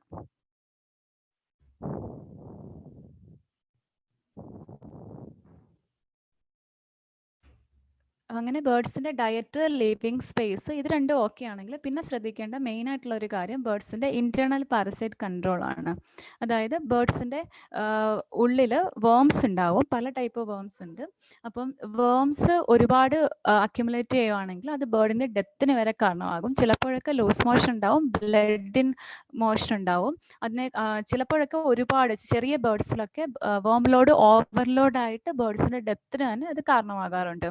അപ്പോൾ അതുകൊണ്ട് ബേർഡ്സിന് ഡീവേമിങ് എപ്പോഴും ശ്രദ്ധിക്കുക. ഡീവേമിങ്ങിന് പല ടൈപ്പ് മരുന്നുകളുണ്ട്. നിങ്ങൾക്ക് 1-2 ബേർഡാണ് വീട്ടിലുള്ളതെങ്കിൽ ഉപയോഗിക്കാവുന്ന ചെറിയ മരുന്നുകളും, അതല്ല നിങ്ങൾക്കൊരു ഫാമുണ്ട്, ഏവിയൻ ഫാം ഉണ്ടെങ്കിൽ അവിടെ എല്ലാ ബേർഡ്സിനും ഒരുമിച്ച് വെള്ളത്തിൽ കലർത്തി കൊടുക്കാവുന്ന തരത്തിലുള്ള മരുന്നുകളും അവൈലബിൾ ആണ്. അപ്പം എപ്പോഴും നിങ്ങളുടെ ഏവിയൻ വെറ്റിനെ കൺസൾട്ട് ചെയ്തതിന് ശേഷം ആ മരുന്നുകൾ ഉപയോഗിക്കുക. എല്ലാ 3 മാസം കൂടുമ്പോഴും റെഗുലർ ഇൻ്റർവെല്ലിൽ ബേർഡ്സിനെ ഡീവേം ചെയ്യുന്നതായിരിക്കും ഏറ്റവും കൂടുതൽ നമ്മുടെ കണ്ടീഷനിൽ നല്ലത്. പിന്നെയുള്ളത് എക്സ്റ്റേണൽ പാരസൈറ്റ് കൺട്രോൾ ആണ്. അതായത് ബേർഡ്സിൻ്റെ ദേഹത്ത് ലൈസ് ഉണ്ടാകും, മൈറ്റ് ഇൻഫെക്ഷൻസ് ഉണ്ടാകും, ഒക്കെ ഉണ്ടാകും. അതായത് ബേർഡ്സിൻ്റെ ഫെദേഴ്സിൻ്റെ ഉള്ളിലൊക്കെ ഇതുപോലത്തെ ഫെദർ ലൈസുകൾ ഉണ്ടാവാൻ ചാൻസ് ഉണ്ട്. നിങ്ങൾക്ക് അത് നേരിട്ട് കാണാം. എന്നാൽ മൈറ്റ് ഇൻഫെക്ഷൻ ആണെങ്കിൽ പലപ്പോഴും നിങ്ങൾക്ക് നേരിട്ട് കാണാൻ പറ്റില്ല. അതിന് പകരം ബേർഡ് ചിറക് കൊത്തിപ്പറിക്കുന്നത്, അല്ലെങ്കിൽ ഏതെങ്കിലും ഒരു സ്ഥലത്ത് കംപ്ലീറ്റ് ആയിട്ട് ബാൾഡ്നെസ് ആവുന്നത്, അല്ലെങ്കിൽ ചുണ്ടിൻ്റെ ഈ കൊക്കിൻ്റെ അടുത്ത് എവിടെയെങ്കിലും ഒക്കെ ഇങ്ങനെ ഒരു ലീഷൻ കാണുന്നത്, അല്ലെങ്കിൽ കാലിൻ്റെ അവിടെ ഇങ്ങനെ ഒരു ബോൾ പോലെയൊക്കെ ഫോം ചെയ്യുന്നത്, അതൊക്കെ ആയിരിക്കും മൈറ്റ് ഇൻഫെക്ഷൻ ആയിട്ടുള്ളത്. അപ്പോൾ അങ്ങനെയുള്ളപ്പോൾ മൈറ്റ്സിനെയും ഫ്ലീസിനെയും കൺട്രോൾ ചെയ്യാൻ വേണ്ടി റെഗുലറായിട്ട് എക്സ്റ്റേണൽ പാരസൈറ്റ് കൺട്രോളിങ് സ്പ്രേകൾ അവൈലബിൾ ആണ്, ഡ്രോപ്സുകൾ അവൈലബിൾ ആണ്. അതെല്ലാം പ്രിസ്ക്രൈബ്ഡ് ഫോമിൽ മാത്രം, അതായത് എത്ര ഡ്രോപ്പ് ഒഴിക്കണം, എവിടെ ഒഴിക്കണം, എത്ര സ്പ്രേ ചെയ്യണം എന്നെല്ലാം നോക്കിയതിന് ശേഷം മാത്രമേ ഉപയോഗിക്കാവുള്ളൂ. ഡോഗ്സിനും ക്യാറ്റ്സിനും ഒക്കെ ഉപയോഗിക്കുന്ന എക്സ്റ്റേണൽ പാരസൈറ്റ് കൺട്രോൾ സ്പ്രേകളൊന്നും നമ്മുടെ പെറ്റ് ബേർഡ്സിന് ഉപയോഗിക്കാൻ പാടില്ല. റിഡൊക്കെ ഉപയോഗിച്ച് നെർവസ് ലീഷൻസ് ഒക്കെ ആയിട്ട് ബേർഡ്സ് ഹോസ്പിറ്റലൊക്കെ സ്ഥിരമായി വരാറുള്ളതാണ്. അതുകൊണ്ട് അങ്ങനത്തെ കാര്യങ്ങൾ ഒരിക്കലും ഉപയോഗിക്കരുത്. ബേർഡ്സിന് വേണ്ടി സ്പെസിഫിക് ആയിട്ടുള്ള മരുന്നുകൾ മാത്രം ഉപയോഗിക്കാൻ ശ്രദ്ധിക്കുക. അടുത്തത് പ്രൈവസി ആൻഡ് സെക്യൂരിറ്റി. ഇപ്പോൾ നമ്മൾ ഹ്യൂമൻ ബീങ്സിനെ പോലെ തന്നെ ബേർഡ്സിനും പ്രൈവസിയും സെക്യൂരിറ്റിയും വളരെ ഇമ്പോർട്ടൻ്റ് ആണ്. അത് നല്ല രീതിയിൽ ബ്രീഡിംഗ് ആയിട്ടുള്ള ബേർഡ്സ് വരാനായാലും, അതല്ല നമ്മളോട് കൂടി അവർ കൂടുതൽ സോഷ്യലൈസ് ചെയ്യാനായാലും, എപ്പോഴും ബേർഡ്സിൻ്റെ കൂടെ സംസാരിച്ചുകൊണ്ട് നമ്മൾ ഇരിക്കുകയാണെങ്കിൽ അവർക്ക് ഒരിക്കലും ആ ഒരു പ്രൈവസി ആൻഡ് സെക്യൂരിറ്റി ഫീൽ ചെയ്യില്ല. അപ്പോൾ നിങ്ങൾ വീട്ടിൽ ജസ്റ്റ് നിങ്ങളുടെ കമ്പാനിയനായിട്ട് മാത്രം വളർത്തുന്ന ബേർഡ്സ് ആണെങ്കിൽ അവരെ വെക്കുന്ന വലിയ കേജോ അല്ലെങ്കിൽ എൻക്ലോഷറോ നിങ്ങളുടെ ലിവിങ് റൂമിൽ വെക്കാതിരിക്കാൻ ശ്രദ്ധിക്കുക. പ്രത്യേകിച്ച് അവർക്കായിട്ട് ഏതെങ്കിലും ഒരു സൈഡിൽ കുറച്ച് കാമായിട്ടുള്ള ഏരിയയിൽ വെക്കാൻ ശ്രദ്ധിക്കുക. അങ്ങനെയാണെങ്കിൽ മാത്രമേ നിങ്ങൾ രാത്രിയിൽ നിങ്ങൾ ഉറങ്ങുന്ന സമയത്തായാലും അല്ലെങ്കിൽ ലൈറ്റിൻ്റെ ശല്യം ഇല്ലാത്ത സ്ഥലത്തും ഒക്കെ ആയിട്ട് കുറച്ച് ഗുഡ് സ്ലീപ്പ് അവർക്ക് കിട്ടുകയുള്ളൂ. ബേർഡ്സിന് ഗുഡ് സ്ലീപ്പ് അത്യാവശ്യമാണ്. അതുപോലെ നിങ്ങൾ ബ്രീഡേഴ്സാണ്, ബേർഡ്സിനെ ബ്രീഡ് ചെയ്യുന്ന ആൾക്കാരാണെങ്കിൽ ബ്രീഡിംഗ് ടൈമിൽ നിങ്ങൾ നെസ്റ്റ് ബോക്സ് വെച്ച് കൊടുക്കുമ്പം എപ്പോഴും നിങ്ങളുടെ ഏവിയറിയുടെ ഉള്ളിലത്തെ ഭാഗം, അതായത് നിങ്ങൾ ഗേറ്റ് തുറന്ന് ഉള്ളിലേക്ക് കയറുന്നതിൻ്റെ അല്ലെങ്കിൽ കേജിൻ്റെ കൂടെ തുറക്കുന്നതിൻ്റെ ആ സൈഡിൽ വെക്കാതെ അതിൻ്റെ ഓപ്പോസിറ്റ് സൈഡിൽ വോളിനോട് ചേർത്ത് അവർക്ക് കുറച്ചുകൂടി പ്രൈവറ്റ് ആയിട്ട് തോന്നുന്ന രീതിയിലേക്ക് വെക്കാൻ ശ്രദ്ധിക്കുക. പിന്നെ ബ്രീഡിംഗ് ആണ് എന്ന് തോന്നുവാണെങ്കിൽ എപ്പോഴും പോയിട്ട് ചെക്ക് ചെയ്യുക. അല്ലെങ്കിൽ ഇപ്പം എഗ്സ് വന്നു കഴിഞ്ഞാൽ എപ്പോഴും ചെക്ക് ചെയ്യുക. ബേബീസ് വന്നു കഴിഞ്ഞാൽ അത് എപ്പോഴും പോയി നോക്കുക. അങ്ങനത്തെ ഒരു കാര്യങ്ങളൊക്കെ കുറച്ച് അവോയ്ഡ് ചെയ്യുകയാണെങ്കിൽ കുറച്ചുകൂടി നല്ലതായിരിക്കും അവരുടെ ബ്രീഡിംഗ് ടെൻഡൻസിയും ഒക്കെ. കാരണം എല്ലാവരും എപ്പോഴും ഒരു പ്രൈവസി ആഗ്രഹിക്കുന്നവരായിരിക്കും, ബേർഡ്സ് ആയാലും അനിമൽസ് ആയാലും. പിന്നെ അവർക്ക് സെക്യൂർ ആയിട്ടൊരു ഫീലിംഗ് ഉണ്ടാവാൻ വേണ്ടി നൈറ്റ് ഇപ്പം നിങ്ങൾ കേജിലൊക്കെയാണ് വെക്കുന്നതെങ്കിൽ ഒരു ക്ലോത്ത് കൊണ്ടൊക്കെ ഒന്ന് കവർ ചെയ്ത് കേജ് കൊടുക്കുകയാണെങ്കിൽ അവർക്ക് സെക്യൂർ ആയിട്ടൊരു ഫീലിംഗ് ഉണ്ടാവും. അപ്പോൾ അത് രണ്ടും വളരെ ഇമ്പോർട്ടൻ്റ് ആണ് ബേർഡ്സിൻ്റെ കാര്യത്തിൽ. പിന്നെ protection from other climatic changes. അതായത് നമുക്കറിയാം നമ്മുടെ നാട്ടിൽ തന്നെ മഴയൊക്കെ പെയ്യുന്ന സമയമാണെങ്കിൽ ഇപ്പം നിങ്ങളുടെ ഏവിയറി അല്ലെങ്കിൽ കേജ് വെച്ചിരിക്കുന്ന സ്ഥലത്തേക്ക് മഴ വന്ന് അടിച്ചു കയറുകയാണെങ്കിൽ അവർക്ക് അതിൻ്റേതായ ബുദ്ധിമുട്ടുകളുണ്ടാവും. അപ്പം റെയിനിൽ നിന്നുള്ള പ്രൊട്ടക്ഷൻ നിങ്ങൾ കൊടുക്കുക. എന്നാൽ ഫുള്ളായിട്ട് നിങ്ങൾ ക്ലോസ് ചെയ്യാൻ പാടില്ല. ഫുള്ളായിട്ട് ക്ലോസ് ചെയ്താൽ അതും പ്രശ്നങ്ങളുണ്ടാക്കും. അപ്പം സേഫായിട്ട് അവർക്ക് ശ്വസിക്കാനുള്ളതും വെന്റിലേഷനൊക്കെ ഉള്ള രീതിയിൽ തന്നെ സേഫായിട്ടൊരു പ്രൊട്ടക്ഷൻ കൊടുക്കുക റെയിനിൽ നിന്ന്. പിന്നെ കോൾഡ് സീസൺ ആണെങ്കിൽ ടെമ്പറേച്ചർ മാനേജ് ചെയ്യാൻ വേണ്ടി നിങ്ങൾക്ക് എക്സ്റ്റേണൽ ഹീറ്റേഴ്സ് അല്ലെങ്കിൽ ബൾബുകൾ അല്ലെങ്കിൽ UV ലാമ്പുകളൊക്കെ വെച്ച് കൊടുക്കാം. പക്ഷേ ഈ ഇലക്ട്രിക് ഉപകരണങ്ങളൊക്കെ വെക്കുമ്പം ഒരിക്കലും അതിൻ്റെ വയറ് ബേർഡ് കടിച്ച് ബേർഡിന് അപകടം ഉണ്ടാകുന്ന രീതിയിൽ ആയിരിക്കരുത് സെറ്റിങ്. അതല്ലാതെ പുറമേന്ന് ബേർഡ്സിന് കുറച്ച് പ്രൊട്ടക്ഷൻ ഉള്ള രീതിയിൽ തന്നെ നിങ്ങൾ ടെമ്പറേച്ചർ മാനേജ്മെൻറ്റ് കാര്യങ്ങൾ ചെയ്തു കൊടുക്കുക. പിന്നെ ഒരുപാട് ചൂടുള്ള സമയങ്ങളിലാണെങ്കിൽ ഹീറ്റ് സ്ട്രെസ് മാനേജ്മെൻറ്റ്, അതായത് ഇപ്പം നമുക്ക് കുറച്ചുകൂടെ നല്ല ഷെയ്ഡ് ഉണ്ടാക്കി കൊടുക്കുക. ഇപ്പം മുകളിൽ നിങ്ങൾ ഒരുപാട് സൂര്യപ്രകാശം അടിക്കുന്ന സ്ഥലമാണെങ്കിൽ ഒരു ചെറിയ ഷെയ്ഡ് പോലെ ഉണ്ടാക്കി കൊടുക്കുക. പിന്നെ വെള്ളം സ്പ്രേ ചെയ്യുക. അങ്ങനത്തെ കാര്യങ്ങളൊക്കെ ഹീറ്റ് സ്ട്രെസ് മാനേജ്മെൻറ്റുകൾ നിങ്ങൾ ചെയ്യേണ്ടതാണ്. പിന്നെ പെറ്റ് ബേർഡ്സിന് റെഗുലറായിട്ട് ബാത്ത് ആൻഡ് ഗ്രൂമിങ് ചെയ്യണം. അതായത് ബാത്ത് എന്ന് പറഞ്ഞാൽ വീക്ക്ലി വൺസ് അവർക്ക് നിങ്ങൾ മിസ്റ്റ് ബാത്ത് നിങ്ങൾക്ക് ചെയ്യാം. അതായത് നിങ്ങൾ തന്നെ സ്പ്രേ ചെയ്ത് കൊടുക്കാം. പക്ഷേ ഏറ്റവും കൂടുതൽ ഞാൻ പ്രിഫർ ചെയ്യുന്നത് നിങ്ങൾ ഒരു അവരെ തന്നെ അങ്ങ് ബാത്ത് ചെയ്യാൻ അനുവദിക്കുക. അതായത് ഒരു പൈപ്പ് ഓപ്പൺ ചെയ്തോ അല്ലെങ്കിൽ ഒരു ഷവർ ഓപ്പൺ ചെയ്തോ ഒക്കെ വെച്ചതിന് ശേഷം അതിൻ്റെ അടുത്ത ബേർഡ്സിനെ കൊണ്ടുപോയി നിർത്തുകയാണെങ്കിൽ അവർ തന്നെ അത് എൻജോയ് ചെയ്യുന്നത് നിങ്ങൾക്ക് കാണാം. മിക്ക ബേർഡ്സും ബാത്തിങ് എൻജോയ് ചെയ്യാറുണ്ട്. അത് അവരുടെ ഫെദർ ഗ്രോത്തിനൊക്കെ വളരെ നല്ലതാണ്. അതുപോലെ തന്നെ ക്ലീൻനെസ്സിനും നല്ലതാണ്. അവർ എപ്പോഴും അത് ഗ്രൂം ചെയ്യുന്നതും എപ്പോഴും ഫ്ലീസ് അങ്ങനത്തെ കാര്യങ്ങളൊക്കെ അവോയ്ഡ് ചെയ്യാനും ബേർഡ്സിൻ്റെ ബാത്തിങ് നല്ലതാണ്. പിന്നെ ഗ്രൂമിങ്ങിൽ വേറെ ഒന്നുള്ളതെന്ന് പറഞ്ഞാൽ അവരുടെ നെയിൽസ് ആണ്. അപ്പോൾ ബേർഡ്സിൻ്റെ നെയിൽസ് ഒരു പരിധിക്കപ്പുറം വളർന്നു കഴിഞ്ഞാൽ അത് ട്രിം ചെയ്യേണ്ട ആവശ്യമാണ്. അതിന് ട്രിമ്മിങ് എക്യുപ്മെൻറ്റ്സ് പ്രത്യേകം നിങ്ങൾക്ക് കിട്ടും. എപ്പോഴും നമുക്ക് ഡോഗ്സിൻ്റെ നെയിൽ ക്ലിപ്പേഴ്സ് മാത്രം ഉപയോഗിക്കുകയാണെങ്കിൽ ചിലപ്പോഴൊക്കെ നെയിൽസിന് പ്രോബ്ലംസ് ഉണ്ടാവാൻ ചാൻസ് ഉണ്ട്. സെപ്പറേറ്റ് നെയിൽസ് ട്രിമ്മിങ് എക്യുപ്മെൻറ്റ് ബേർഡ്സിൻ്റെ കിട്ടും. അത് മാത്രം ഉപയോഗിച്ച് ചെയ്യുക. വെയിൻ കട്ട് ചെയ്ത് ബ്ലീഡിങ് ഉണ്ടാവാൻ ചാൻസ് ഉണ്ടാവരുത്. നിങ്ങൾ കുറച്ചുകൂടി വൈൽഡായിട്ടുള്ള രീതിയിലാണ് ബേർഡിനെ വളർത്തുന്നതെങ്കിൽ, അതായത് നമ്മുടെ നാട്ടിലിപ്പം ഒരു ചെറിയ ഏവിയറി സെറ്റപ്പിലൊക്കെ കുറച്ച് ഒരു വുഡൊക്കെ വെച്ച് കൊടുത്ത് ആണ് നിങ്ങൾ ബേർഡ്സിനെ വളർത്തുന്നതെങ്കിൽ ചിലപ്പോൾ ആ വുഡിലൊക്കെ പിടിച്ച് കയറുമ്പോഴും പർച്ചിൽ പിടിച്ച് കയറുമ്പോഴും അവരുടെ നെയിൽസ് ഒക്കെ കുറച്ച് ഫയലാകും. അങ്ങനെ അല്ലാതെ കംപ്ലീറ്റ് ഒരു കേജ് സിസ്റ്റത്തിലാണ് വളർത്തുന്നതെങ്കിൽ തീർച്ചയായിട്ടും നിങ്ങൾ നെയിൽ ട്രിമ്മിങ് ചെയ്യേണ്ടതുണ്ട്. അല്ലെങ്കിൽ എക്സ്ട്രാ നെയിൽസ് ഉള്ളിലേക്ക് വളഞ്ഞു കയറി അവരുടെ കാലിലൊക്കെ തന്നെ മുറിവുണ്ടാക്കാനും എവിടെയെങ്കിലുമൊക്കെ തടഞ്ഞു നിൽക്കാനും കറക്റ്റായിട്ട് പ്രോപ്പറായിട്ട് വാക്ക് ചെയ്യാതിരിക്കാനും ഒക്കെ കാരണമാകും. പിന്നെ ബേർഡ്സിൻ്റെ സെക്സിങ് എപ്പോഴും നിങ്ങൾ നിങ്ങളുടെ ഒരു പെയർ ബേർഡിനെ വാങ്ങുമ്പോഴോ അല്ലെങ്കിൽ ബേർഡ്സിനെ ബ്രീഡ് ചെയ്യുന്ന ആഗ്രഹം ഉണ്ടെങ്കിലോ എപ്പോഴും ബേർഡ്സിൻ്റെ സെക്സിങ് നല്ലതാണ്. ഇപ്പോൾ പല ബേർഡ്സിനെയും നമുക്ക് അവരുടെ കളർ വെച്ചിട്ടോ ഫെദർ പാറ്റേൺ വെച്ചിട്ടോ മാത്രം ഏതാണ് മെയിൽ ഏതാണ് ഫീമെയിൽ എന്ന് തിരിച്ചറിയാൻ കഴിയാറില്ല. അതുകൊണ്ട് തന്നെ നിങ്ങൾ DNA സെക്സിങ് ചെയ്യണം. DNA സെക്സിങ്ങിൽ ചെസ്റ്റ് ഫെദേഴ്സ് വെച്ച് DNA സെക്സിങ് ചെയ്യുന്നത് കൊണ്ട്, അതുപോലെ തന്നെ ടോനെയിലെ വെയിൻ ടോനെയിൽ കട്ട് ചെയ്തിട്ട് അതിലെ ബ്ലഡ് വെച്ച് ചെയ്യുന്നത് കൊണ്ട് നിങ്ങൾക്ക് സേഫ് ആയിട്ടുള്ളത് ചെസ്റ്റ് ഫെദേഴ്സ് ആണ്. അപ്പോൾ ചെസ്റ്റ് ഫെദേഴ്സ് ഒരു 8-9 ചെസ്റ്റ് ഫെദേഴ്സ് കളക്ട് ചെയ്തിട്ട് നിങ്ങൾ അയക്കുവാണെങ്കിൽ DNA സെക്സിങ് ചെയ്തിട്ട് നിങ്ങൾക്ക് ഒരു സർട്ടിഫിക്കറ്റ് കിട്ടും. അതെപ്പോഴും നല്ലതാണ്. പിന്നെ ബേർഡിൻ്റെ ഐഡൻറ്റിഫിക്കേഷൻ പർപ്പസിന് വേണ്ടി നമ്മൾ സാധാരണ ടോറിങ് നമ്പർ എഴുതാറുണ്ട്. അതുപോലെ തന്നെ മൈക്രോ ചിപ്പിംഗ് ഉപയോഗിക്കാറുണ്ട്. മൈക്രോ ചിപ്പിംഗ് വളരെ കുറവാണ് നമ്മുടെ നാട്ടിൽ. ടോറിംഗ് ആണ് ഇപ്പോൾ കൂടുതലുള്ളത്.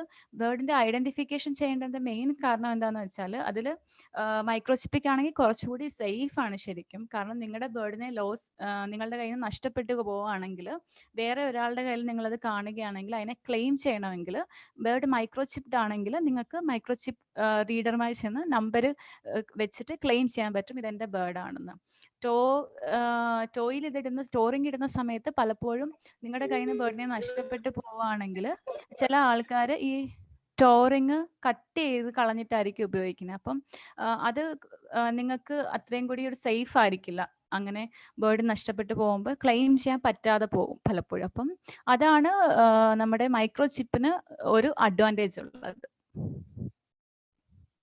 പിന്നെ എപ്പോഴും ബേർഡ്സിൻ്റെ ബോഡി വെയ്റ്റും ഫിസിക്കൽ കണ്ടീഷനും നിങ്ങൾ റെഗുലറായിട്ട് ഒബ്സർവ് ചെയ്തുകൊണ്ടിരിക്കുക. അതായത് ബേർഡ്സിൻ്റെ ഒരു ചെറിയ നിങ്ങൾക്കൊരു കിച്ചൺ സ്കെയിലർ വാങ്ങാം, അധികം വിലയൊന്നുമില്ല, ആമസോണിലൊക്കെ കിട്ടും. ഒരു കിച്ചൺ സ്കെയിലർ വാങ്ങി വെക്കുക. റെഗുലറായിട്ട് നിങ്ങളുടെ കയ്യിലുള്ള ബേർഡ്സിൻ്റെ ബോഡി വെയ്റ്റ് ഒരാഴ്ച കൂടുമ്പോഴോ 2 ആഴ്ച കൂടുമ്പോഴോ ഒരു നോട്ട് ബുക്കിലോ ഒരു രജിസ്റ്ററിലോ എഴുതി വെക്കുക. അങ്ങനെ ചെയ്യുകയാണെങ്കിൽ ബേർഡ്സിൻ്റെ ബോഡി വെയ്റ്റ് കൂടുന്നുണ്ടോ കുറയുന്നുണ്ടോ എന്നൊക്കെ നിങ്ങൾക്ക് കറക്റ്റായിട്ട് അറിയാൻ പറ്റും. അപ്പോൾ പെട്ടെന്ന് ബോഡി വെയ്റ്റ് കുറഞ്ഞു പോവുകയാണ് എങ്കിൽ അത് പല അസുഖങ്ങളുടെയും ആദ്യത്തെ ഒരു സൈനായിട്ട് വേണം കാണാൻ വേണ്ടി.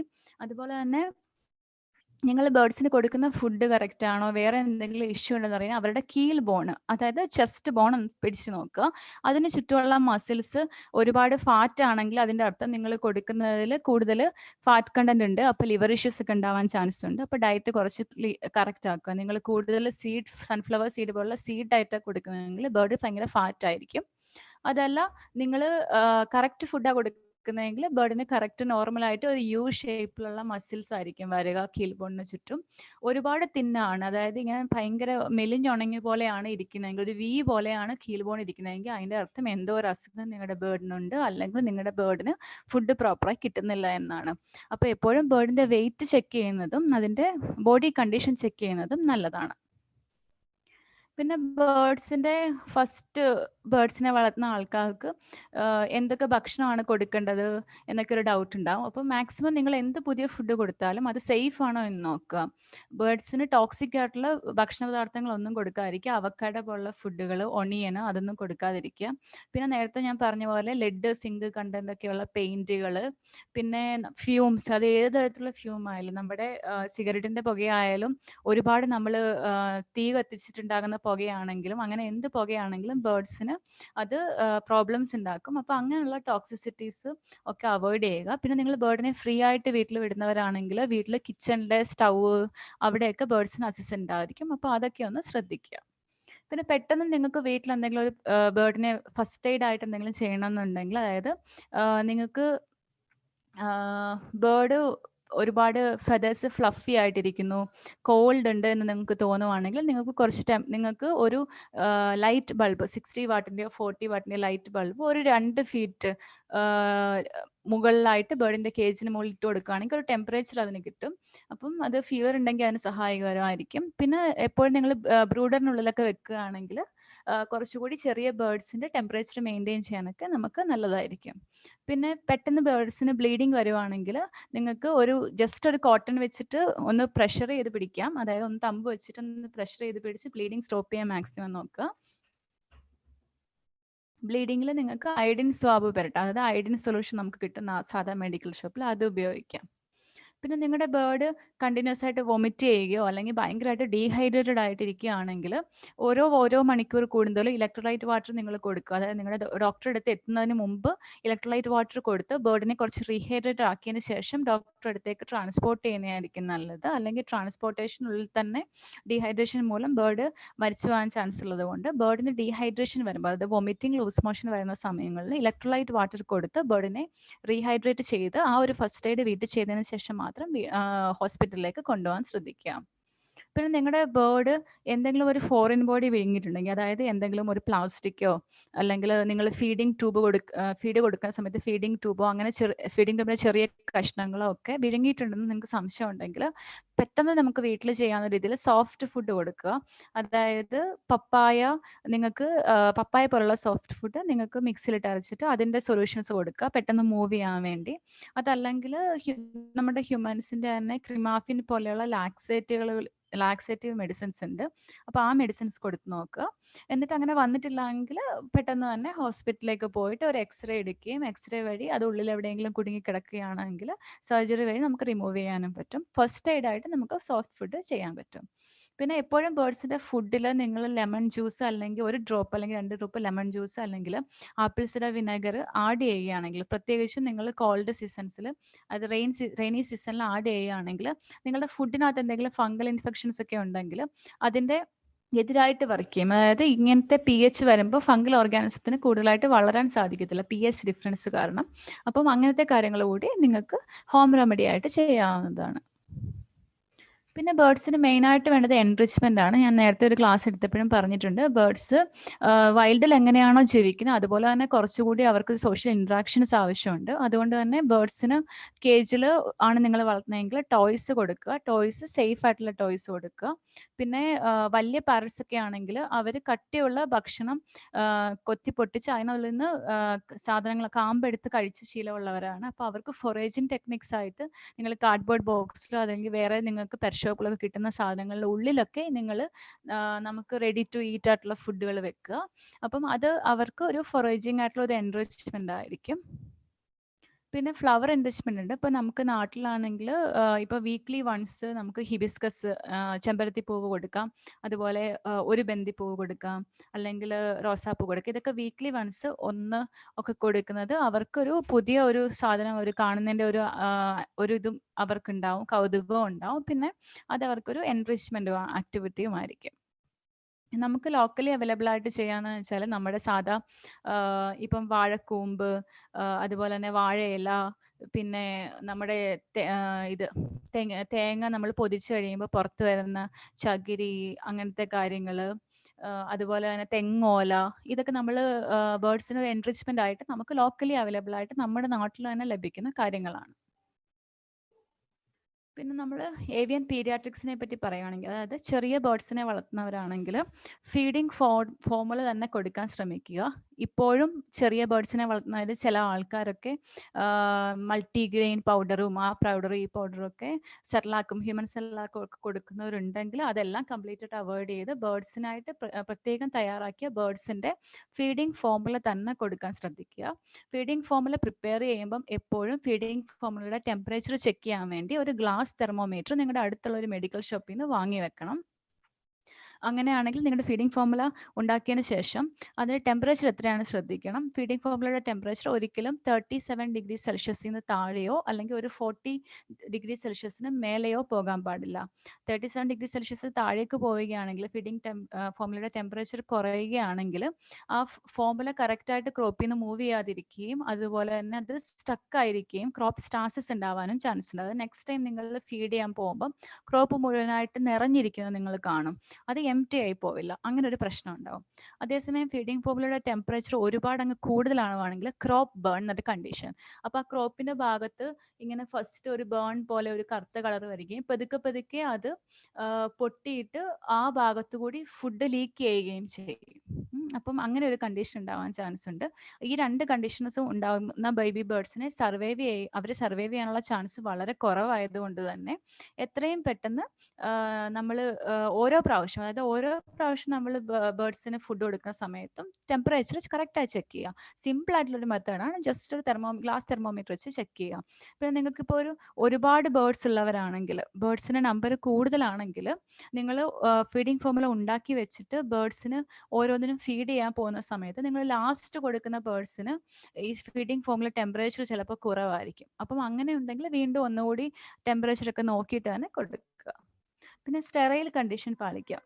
അത് പ്രത്യേകിച്ചും ഒന്നിലധികം ബേബി ബേർഡ്സ് ഉള്ളവരാണെങ്കിൽ അതിനെ സെപ്പറേറ്റ് ആയിട്ടുള്ള പ്രത്യേകം ആയിട്ടുള്ള കണ്ടെയ്നേഴ്സിൽ വെക്കാനും നിങ്ങൾ ഓരോ തവണ ബേർഡ്സിൻ്റെ അടുത്തൊക്കെ പോകുമ്പോൾ നിങ്ങളുടെ കൈ പ്രോപ്പറായിട്ട് വാഷ് ചെയ്ത് സോപ്പ് വെള്ളത്തിൽ വാഷ് ചെയ്യാനും അതുപോലെ തന്നെ ഉപയോഗിക്കുന്ന ഫീഡിംഗ് ട്യൂബുകളായാലും സിറിഞ്ചസ് ആയാലും ചൂടുവെള്ളത്തിൽ സ്റ്റെറിലൈസ് ചെയ്യാനും ഒരിക്കലും മറക്കരുത്. അല്ലെങ്കിൽ ഏതെങ്കിലും ഒരു ബേബി ബേർഡിന് അസുഖം ഉണ്ടെങ്കിൽ അത് ബാക്കിയുള്ള മുഴുവൻ ചെറിയ ബേർഡ്സിലേക്ക് പകരുകയും നിങ്ങൾക്ക് മുഴുവനായിട്ട് നഷ്ടപ്പെടുകയും ചെയ്യും. അപ്പോൾ ഏതെങ്കിലും ഒറ്റ സിറിഞ്ച് വെച്ച് മാത്രം കാശ് ലാഭിക്കാൻ നോക്കാതെ 4-5 സിറിഞ്ച് വാങ്ങി വെക്കുക, 4-5 ട്യൂബ് വാങ്ങി വെക്കുക. എല്ലാം ഓരോ തവണയും കറക്റ്റായി സ്റ്റെറിലൈസ് ചെയ്തിട്ട് മാത്രം ഉപയോഗിക്കുക. ഓരോ യൂസ് കഴിഞ്ഞതിന് ശേഷം ഇതെല്ലാം കഴുകി വൃത്തിയാക്കി വെച്ചിട്ട് നെക്സ്റ്റ് സ്റ്റെറിലൈസ് ചെയ്തതിന് ശേഷം മാത്രം ഉപയോഗിക്കുക. പിന്നെ ഫീഡിംഗ് ട്യൂബിൻ്റെ സേഫ് യൂസ്, അതായത് പലപ്പോഴും നമ്മൾ പ്ലാസ്റ്റിക് ഫീഡിംഗ് ട്യൂബ് ഉപയോഗിക്കുന്നവർ ഫീഡിംഗ് ട്യൂബ് പ്രോപ്പറായി ഉപയോഗിക്കാത്തതിൻ്റെ ഫലമായിട്ടോ അല്ലെങ്കിൽ ഉപയോഗിക്കുമ്പോൾ കറക്റ്റായിട്ട് ഉപയോഗിക്കാത്തതിൻ്റെ ഫലമായിട്ടോ ബേർഡ് ഈ പ്ലാസ്റ്റിക് ഫീഡിംഗ് ട്യൂബ് കടിച്ച് പൊട്ടിച്ച് അതിൻ്റെ ഉള്ളിൽ കുടുങ്ങിക്കിടക്കാനും പിന്നെ അത് ഹോസ്പിറ്റലിലേക്ക് വന്ന് നമ്മൾ റിമൂവ് ചെയ്യാനൊക്കെ ഒരു കാരണമാവാറുണ്ട്. പിന്നെ ചിലവർ നമ്മുടെ നീഡിൽഡ് ആയിട്ടുള്ള, അതായത് നമ്മുടെ മെറ്റൽ വെച്ചിട്ടുള്ള ഫീഡിംഗ് ട്യൂബ് കൊടുക്കുന്നവരാണെങ്കിൽ ബേർഡ് മൂവ് ചെയ്യുമ്പോൾ പ്രോപ്പറായിട്ട് നിങ്ങൾ ഇൻസേർട്ട് ചെയ്യാത്തതിൻ്റെ ഫലമായിട്ട് അതിന് വൂണ്ട് ഉണ്ടാവാനുള്ള ഒരു ചാൻസും ഉണ്ട്. അപ്പം ഫീഡിംഗ് ട്യൂബ് എങ്ങനത്തെ ഉപയോഗിക്കുന്നവരായാലും സേഫായിട്ട് യൂസ് ചെയ്യുക. പിന്നെ നിങ്ങളുടെ സെറ്റപ്പിൽ, അതായത് ചെറിയ ബേർഡ്സിനെ വെക്കുന്ന സെറ്റപ്പിൽ എപ്പോഴും ടെമ്പറേച്ചറും ഹ്യൂമിഡിറ്റിയും സെറ്റപ്പ് ചെക്ക് ചെയ്യാൻ വേണ്ടി ഒരു ടെമ്പറേച്ചറും ഹ്യൂമിഡിറ്റിയും സെറ്റപ്പ് നിങ്ങൾ ഒരുക്കുക. ചെക്ക് ചെയ്യാനുള്ള പ്രത്യേക എക്യുപ്മെൻറ്റ്സ് നിങ്ങൾക്ക് ആമസോണിൽ നിന്നൊക്കെ കിട്ടും. ഒരുപാട് റേറ്റ് ഒന്നുമില്ല. അതൊക്കെ വെച്ചിട്ട് കറക്റ്റായിട്ട് ടെമ്പറേച്ചർ സെറ്റപ്പ് നോക്കുക. അല്ലെങ്കിൽ ചെറിയ ബേർഡ്സിനെ ഒറ്റയടിക്ക് നഷ്ടപ്പെടാനുള്ള ചാൻസ് ഇതൊക്കെ ഒന്ന് ശ്രദ്ധിച്ചാൽ നിങ്ങൾക്ക് മാക്സിമം അവോയ്ഡ് ചെയ്യാൻ പറ്റും. പിന്നെ നമ്മൾ ഹ്യൂമൻസുമായിട്ട് ബന്ധപ്പെട്ട് നോക്കുകയാണെങ്കിൽ സൂണോട്ടിക് ഡിസീസസ്, അതായത് ഇപ്പം നമ്മുടെ വേറെ ഓരോ വൈറൽ ഇൻഫെക്ഷൻസ് ഒക്കെ നാട്ടിൽ വരുന്ന കാലമല്ലേ. അപ്പം നിങ്ങൾ പ്രത്യേകിച്ച് പെറ്റ് ബേർഡ്സിൽ ശ്രദ്ധിക്കേണ്ട ഒരു കാര്യം, പെറ്റ് ബേർഡ്സിൽ ക്ലമീഡിയോസിസ് എന്നൊരു അസുഖമുണ്ട്. ക്ലമീഡിയ സിറ്റസി എന്ന് പറഞ്ഞ ഒരു ഓർഗാനിസം ഉണ്ടാക്കുന്ന അസുഖമാണ്. സാധാരണയായിട്ട് ബേർഡ്സിന് പെട്ടെന്ന് വീക്ക്നെസ് ഉണ്ടാകുക, ലൂസ് മോഷൻ ഉണ്ടാവുക, കണ്ണിൽ സെക്രീഷൻസ് ഉണ്ടാവുക, കണ്ണ് വീർത്ത് വരിക, മൂക്കിൽ നിന്ന് സെക്രീഷൻസ് ഉണ്ടാവുക, തുമ്മൽ ഉണ്ടാവുക, റെസ്പിറേറ്ററി ഇഷ്യൂസ് ഉണ്ടാവുക. ഇതൊക്കെയാണ് ക്ലമീഡിയോസിസിന്റെ ലക്ഷണങ്ങൾ. ഒരു ബേർഡിന് വരികയാണെങ്കിൽ പെട്ടെന്ന് തന്നെ അടുത്തുള്ള ബാക്കിയുള്ള ബേർഡ്സിന് വരികയും ബേർഡിന്റെ ഡെത്തിന് കാരണമാവുകയും ചെയ്യും നിങ്ങൾ പ്രോപ്പറായി ട്രീറ്റ് ചെയ്തില്ലെങ്കിൽ.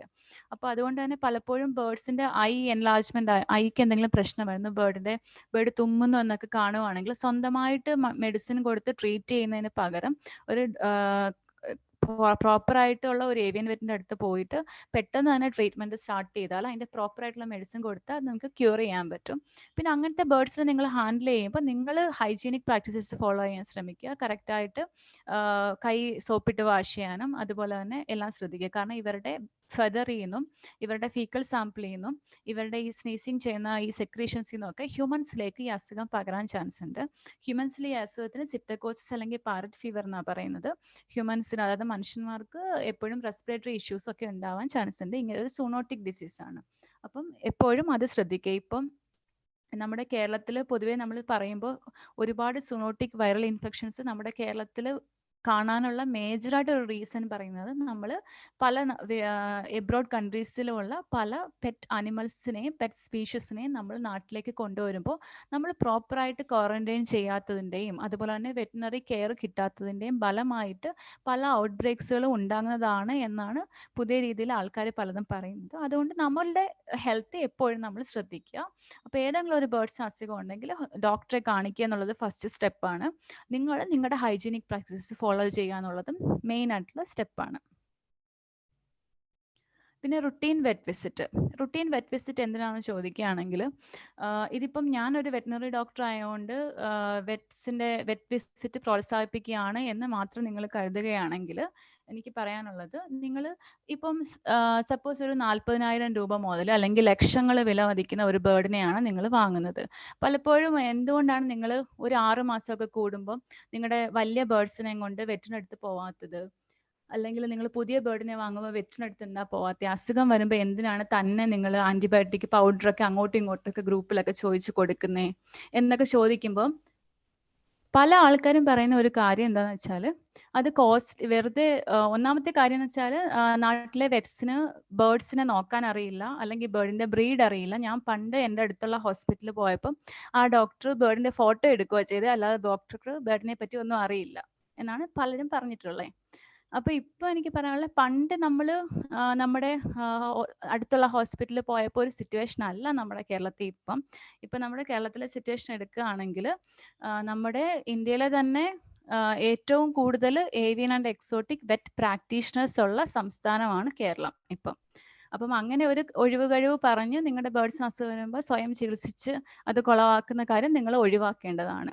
ഇപ്പം നിങ്ങൾക്ക് പ്രോപ്പറായിട്ട് ഇപ്പോൾ ഓരോ ജില്ല വെച്ച് നോക്കുവാണെങ്കിൽ എല്ലാ ജില്ലയിലും ഓരോ ആൾക്കാർ വെച്ച് ഉണ്ട്. അല്ലെങ്കിൽ നിങ്ങൾക്ക് കുറച്ചൊരു ഡിസ്റ്റൻസിൽ പോയാൽ നിങ്ങൾക്ക് പോകാവുന്ന തരത്തിലുള്ള പെറ്റ് ഹോസ്പിറ്റൽസ്, പ്രൈവറ്റ് ഹോസ്പിറ്റൽസും ഉണ്ട്. അവിടെ സർട്ടിഫൈഡ് ആയിട്ടുള്ള, അതായത് പ്രോപ്പർലി ട്രെയിൻഡ് ആയിട്ടുള്ള ഏവിയൻ ആൻഡ് എക്സോട്ടിക് വെറ്റ്സും ഉണ്ട്. അപ്പം അവിടെ പോവുക. പിന്നെ രണ്ടാമത് റീസൺ പറയുന്നത്, നമുക്ക് അത്ര കാശൊന്നുമില്ല ഡോക്ടറെ, അപ്പോൾ ഒരുപാട് കാശാവും പ്രൈവറ്റ് ആശുപത്രിയിൽ പോയാൽ. അവർ ബ്ലഡ് ടെസ്റ്റ് എടുക്കാൻ പറയും, എക്സ്റേ എടുക്കാൻ പറയും. അപ്പം അങ്ങനെ ഒരുപാട് കാശ് പോകും, വെറുതെ കുറേ കാശ് പോകുമെന്ന് പറയും. അപ്പം ശരിക്കും ഒരു 40,000 മുതൽ ഒരു 4-5 ലക്ഷം വരെ വിലയുള്ള ബേർഡ്സിനെ വളർത്തുന്ന ആൾക്കാർ ഒരു ബേർഡിന് അസുഖം വരുമ്പോൾ ഒരു പ്രൈവറ്റ് വെറ്റിനറി ഹോസ്പിറ്റലിൽ പോയാൽ മാക്സിമം എത്ര രൂപ ഒരു ബേർഡിന് നിങ്ങൾക്ക് ചിലവാകുമായിരിക്കും? മാക്സിമം ഒരു 3,000 അല്ലെങ്കിൽ ഒരു 5,000. 40,000 രൂപയുടെ ഒരു ബേർഡിനെ ഒറ്റയടിക്ക് നമ്മൾ തന്നെ ചികിത്സിച്ച് കൊന്നുകളയുന്നതാണോ നല്ലത്, ഒരു 5,000 രൂപ ഡോക്ടർക്ക് കൊടുത്ത് അതിൻ്റെ അസുഖം മാറ്റുന്നതാണോ നല്ലത്? അത് നിങ്ങൾ ആലോചിക്കാവുന്നതേ ഉള്ളൂ. അത് നിങ്ങൾ ഫാംസ് ഇപ്പോൾ വലുതായിട്ട് ഫാം ചെയ്യുന്നവരായാലും ഇൻഡിവിജ്വലി ബേർഡ്സിനെ ചെയ്യുന്നവരായാലും ബ്രീഡിംഗ് ബേർഡ്സിനെ ചെയ്യുന്നവരായാലും പിന്നെ പലപ്പോഴും ഇപ്പം ഡോക്ടറെ കാണണം എന്നുള്ളത് കൊണ്ട് ഡോക്ടർക്ക് വാട്സാപ്പിലൂടെ മെസ്സേജ് അയക്കുകയും ഡോക്ടറെ ഫോൺ ചെയ്ത് ഡൗട്ട് ചോദിക്കുന്നവരുണ്ട്. അപ്പം എനിക്കിങ്ങനെ ഫോൺ ചെയ്ത് ചോദിക്കുമ്പോൾ മിക്കപ്പോഴും നമുക്ക് വാട്സാപ്പ് കൺസൾട്ടേഷൻ ഒരു പരിധിയുണ്ട്. കാരണം നമ്മൾ ബേർഡിനെ നേരിട്ട് കാണാതെയും നമ്മൾ ഡയഗ്നോസ്റ്റിക് ടെസ്റ്റുകൾ നടത്താതെയും ബേർഡ്സിൻ്റെ അസുഖങ്ങൾ പലപ്പോഴും നമുക്ക് തിരിച്ചറിയാൻ പറ്റാറില്ല. ഇപ്പോൾ ഒരു എക്സ്റേ ഒക്കെ എടുക്കേണ്ട കേസാണെങ്കിൽ നമ്മൾ പലപ്പോഴും നിങ്ങൾ അടുത്തുള്ള സ്ഥലത്ത് പോയി എക്സ്റേ എടുത്തിട്ട് എക്സ്റേ നമ്മളെ കാണിക്കൂ എന്നിട്ട് പറയാം, അല്ലെങ്കിൽ ഈ ഹോസ്പിറ്റലിൽ പോയി ബ്ലഡ് ടെസ്റ്റ് എടുക്കൂ എന്നിട്ട് പറയാം എന്നായിരിക്കും നമ്മൾ പറയുന്നത്. അല്ലാതെ നിങ്ങൾ ബേർഡിൻ്റെ ഒരു ഫോട്ടോ ഇട്ടിട്ട് ഇതിനെന്ത് മെഡിസിൻ കൊടുക്കണം എന്ന് പറയുമ്പോൾ ഡോക്ടർ ഏതെങ്കിലും ഒരു ആൻറ്റിബയോട്ടിക് പറഞ്ഞ് അതിൻ്റെ അസുഖം മാറും എന്ന് എക്സ്പെക്റ്റ് ചെയ്യരുത് ഒരിക്കലും. ഡോക്ടറെ കാണുക എന്ന് പറയുന്നതിൻ്റെ അർത്ഥം വാട്സപ്പ് കൺസൾട്ടേഷൻ അല്ല എന്നാണ് ഞാൻ ഉറപ്പിച്ച് പറയുന്നത്. കാരണം ഒരു ബേർഡിനെ നേരിട്ട് കാണുകയും പല ടെസ്റ്റുകളും ചെയ്യുകയും ചെയ്യാതെ നമുക്കൊരു അസുഖം പറയാൻ പറ്റില്ല. ഇപ്പം നിങ്ങൾക്കൊരു പനി വരികയാണെങ്കിൽ അത് എന്ത് തരം പനിയാണെന്ന് അറിയാൻ വേണ്ടി നിങ്ങൾ പാരസിറ്റമോൾ കഴിച്ചാൽ ടെമ്പറേച്ചർ കുറയുന്നല്ലാണ്ട് വീണ്ടും പനി കണ്ടിന്യൂ ചെയ്യുകയാണെങ്കിൽ നിങ്ങൾ ഹോസ്പിറ്റലിൽ പോയി ഡോക്ടറെ കണ്ടല്ലേ പറ്റുള്ളൂ. അതേപോലെ തന്നെയാണ് ബേർഡ്സിൻ്റെ കേസിലും. അപ്പോൾ ഒരുപാട് അസുഖങ്ങളുള്ള ഒരു സ്പീഷീസ് ആയതുകൊണ്ട് തന്നെ എപ്പോഴും നേരിട്ട് കാണാതെ, ഒരു വെറ്റിനെ കാണാതെ ആൻറ്റിബയോട്ടിക്കുകൾ കൊടുക്കരുത്. ഒരു പ്രാവശ്യം നിങ്ങളൊരു ആൻറ്റിബയോട്ടിക്കുകൾ കണ്ടിന്യൂസ് ആയിട്ട് യൂസ് ചെയ്ത് കഴിഞ്ഞാൽ പിന്നീട് അതേ പ്രോബ്ലം വരുമ്പോൾ നിങ്ങളുടെ വെറ്റിനറി ഡോക്ടർ അതേ ആൻറ്റിബയോട്ടിക് പ്രിസ്ക്രൈബ് ചെയ്യുമ്പോൾ അത് ബേർഡ്സിനെ എഫക്റ്റീവ് അല്ലാതെ പോകുന്ന ഒരു കേസ് കൂടി ഉണ്ട്. ആൻറ്റിബയോട്ടിക് റെസിസ്റ്റൻസ് എന്നൊരു കേസ് കൂടി കാണുന്നുണ്ട്. അതായത് സ്ഥിരമായിട്ട് എല്ലാ ആൾക്കാരും ഉപയോഗിക്കുന്ന ടെട്രാസൈക്ലിൻ പൗഡേഴ്സ് ഇപ്പോൾ റെസിസ്റ്റൻ്റ് ആണ്. ടെട്രാസൈക്ലിൻ പൗഡേഴ്സ് നമ്മളിപ്പോൾ ഉപയോഗിക്കുകയാണെങ്കിൽ ബേർഡ്സിൽ എന്തെങ്കിലും അസുഖം വരുവാണെങ്കിൽ അത് ക്യൂർ ആവാൻ ചാൻസ് വളരെ കുറവാണ്. കാരണം പണ്ട് മുതലേ നമ്മുടെ നാട്ടിൽ ആ പൗഡേഴ്സ് ഉപയോഗിക്കുന്നത് കൊണ്ടാണ്. അതുപോലെ ഒരുപാട് നിങ്ങൾക്ക് തന്നെ അറിയാം, നിങ്ങൾ അങ്ങോട്ടും ഇങ്ങോട്ടും സംസാരിച്ചു, അല്ലെങ്കിൽ ഒരു പ്രാവശ്യം ഡോക്ടറെ കാണാൻ പോയിട്ട് ഡോക്ടർ ഒരു മരുന്ന് തന്നു, ബേർഡ് ശരിയായി.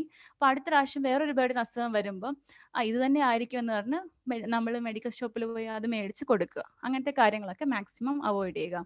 അപ്പോൾ ഒരു ഡോക്ടറെ അടുത്ത് പോവുകയാണെങ്കിൽ ബേർഡിൻ്റെ ഹെൽത്ത് അസസ്മെൻറ്റ് ചെയ്യാം. അതിന് അസുഖം ഇല്ലാതെ പോവുകയാണെങ്കിൽ ഒരു 6 മാസത്തിലൊരിക്കൽ പോവുകയാണെങ്കിൽ പ്രോപ്പറായിട്ട് ഹെൽത്ത് അസസ് ചെയ്യാം. പ്രത്യേകിച്ച് ബിഗ് പാരറ്റ്സിനാകുമ്പോൾ ഒരുപാട് നാൾ ജീവിച്ചിരിക്കുന്ന ബേർഡ്സ് ആണ്. അവരുടെ ഹാർട്ട് ഇഷ്യൂസ്, ലിവർ ഇഷ്യൂസ് ഒക്കെ ഉണ്ടാവും. അപ്പോൾ അതൊക്കെ 6 മാസം കൂടുമ്പോൾ ചെക്കപ്പ് ചെയ്യുന്നത് എപ്പോഴും നല്ലതാണ്. പിന്നെ നിങ്ങൾക്ക് പുതിയ ബേർഡ്സ് വരുമ്പോൾ ആ ബേർഡ്സ് എന്തെങ്കിലും ഡിസീസ് ഉണ്ടോയെന്ന് അറിയാൻ വേണ്ടി ക്ലോയാക്കൽ സ്വാബ്സ് ഒക്കെ എടുത്ത് ഒരു ഡിസീസ് സ്ക്രീനിങ് നടത്തുകയാണെങ്കിൽ നിങ്ങളുടെ ബാക്കിയുള്ള ബേർഡ്സിനെ പ്രൊട്ടക്റ്റ് ചെയ്യാൻ പറ്റും. നിങ്ങളുടെ ഫാമിൽ ജനറലായിട്ടൊരു ഡിസീസ് സ്ക്രീനിങ് നടത്തുന്നതും എപ്പോഴും നല്ലതായിരിക്കും. പിന്നെ ഒരു ബേർഡ് മരിച്ചു പോവുകയാണെങ്കിൽ ആ ബേർഡിൻ്റെ ബോഡി വെറുതെ കളയാതെ അത് ഡോക്ടറെ അടുത്ത് കൊണ്ടുപോയി ഡോക്ടർ പോസ്റ്റ്മോർട്ടം എക്സാമിനേഷൻ ചെയ്യുകയാണെങ്കിൽ പലപ്പോഴും പല അസുഖങ്ങളും നമുക്ക് തിരിച്ചറിയാൻ പറ്റും. അപ്പം ഒരു ഡെത്ത് ഫാമിൽ ഉണ്ടാവുകയാണെങ്കിൽ സ്വന്തമായിട്ട് ബാക്കി എല്ലാവർക്കും മരുന്ന് കൊടുക്കുക. അത് ആ ഡെത്തായ ബേർഡിനെ കൊണ്ട് ഡോക്ടറെ അടുത്ത് പോയി കാര്യം പറയുകയാണെങ്കിൽ ഡോക്ടർ പോസ്റ്റ്മോർട്ടം എക്സാമിനേഷൻ നടത്തുകയും അതുവഴി ബാക്കിയുള്ള ബേർഡ്സിനെ രക്ഷിക്കാൻ എന്ത് ചെയ്യണമെന്ന് പ്രോപ്പറായിട്ട് ഒരു ആൻസർ നമുക്ക് കിട്ടുകയും ചെയ്യും.